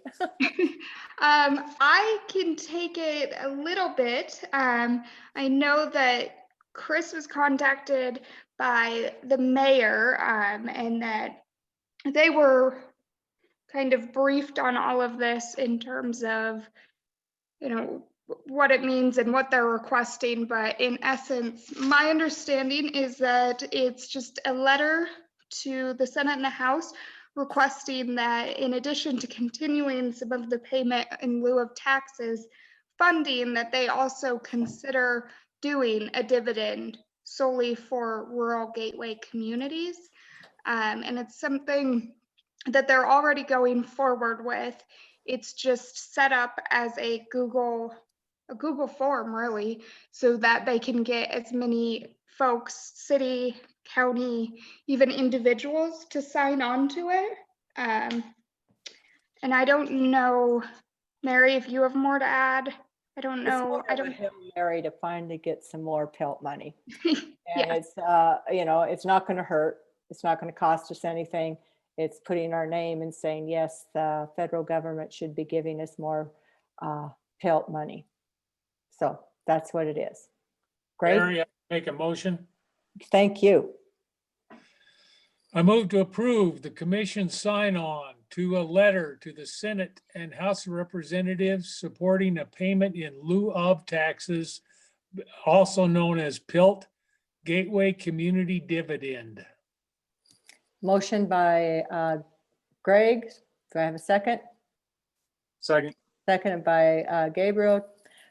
Discussion? All in favor? Aye. Passes unanimously.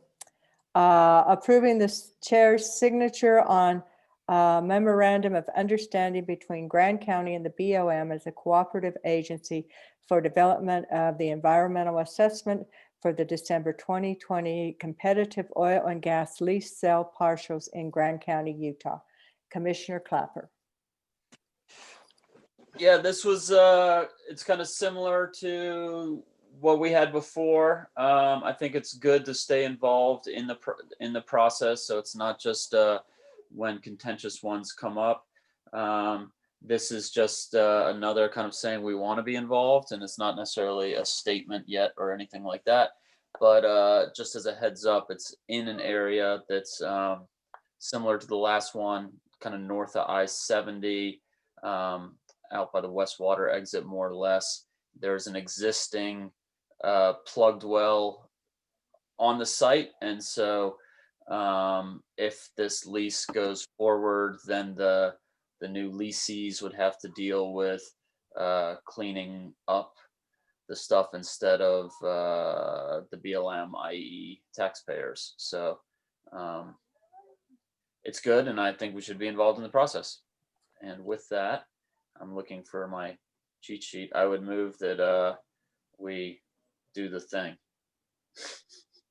Do the memorandum of understanding. I move to approve the memorandum of understanding between Grand County and the BOM as a cooperative agency for the development of the environmental assessment for the December 2020 competitive oil and gas lease sale partials in Grand County, Utah. That's what Evan said. Do we have a second? Second. Seconded by Gabriel. Do discussion. All in favor? Aye. Passes unanimously. We have just calendar items. Mallory, do we have anything for the calendar items?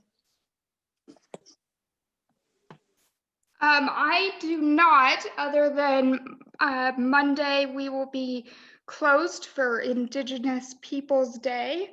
And I think that's it, though I'm also hearing maybe going forward on this calendar that I've started giving you guys, it would be helpful for me to start including special events and merging them so you can see them all on one calendar. That would be great. That would be a benefit. Awesome. That would be Yes, great. ma'am. And if there's anything else, just let me know and I'm happy to make sure that we get it in the packet so you can all see it ahead of time. Thank Okay. you, Mallory. Thank you. Is that it? Okay, we have a public hearing to solicit comments on the Discoplex subdivision, high density housing overlay, District 5 application located at 2600 Desert Road. Christina? I'm taking this from Mila too, and good or bad, this has been canceled at the request of the applicant. This is a public hearing, so I think we need to actually cancel the public hearing so that if the applicant wants to move this forward again, they need to notice a new first public hearing because that is a defined term in statute. So it would be a motion to postpone indefinitely? No, Or, cancel the public hearing because they will need to renotice a first public hearing if they're going to bring this back to us. okay, do I have a motion to cancel the public hearing? I'd like So to make a, moved. So moved. Was that Gabriel? that's great. No, it was me, Greg. Greg. Okay, motion by Greg, second. Do I have a Second. second? Second by Gabriel. Discussion? All in favor? Aye. Public hearing has been canceled. We have completed. There is no a closed session. We have completed our agenda, so we shall adjourn this meeting for October 6, 2020. Goodbye. Thank you. Thank you.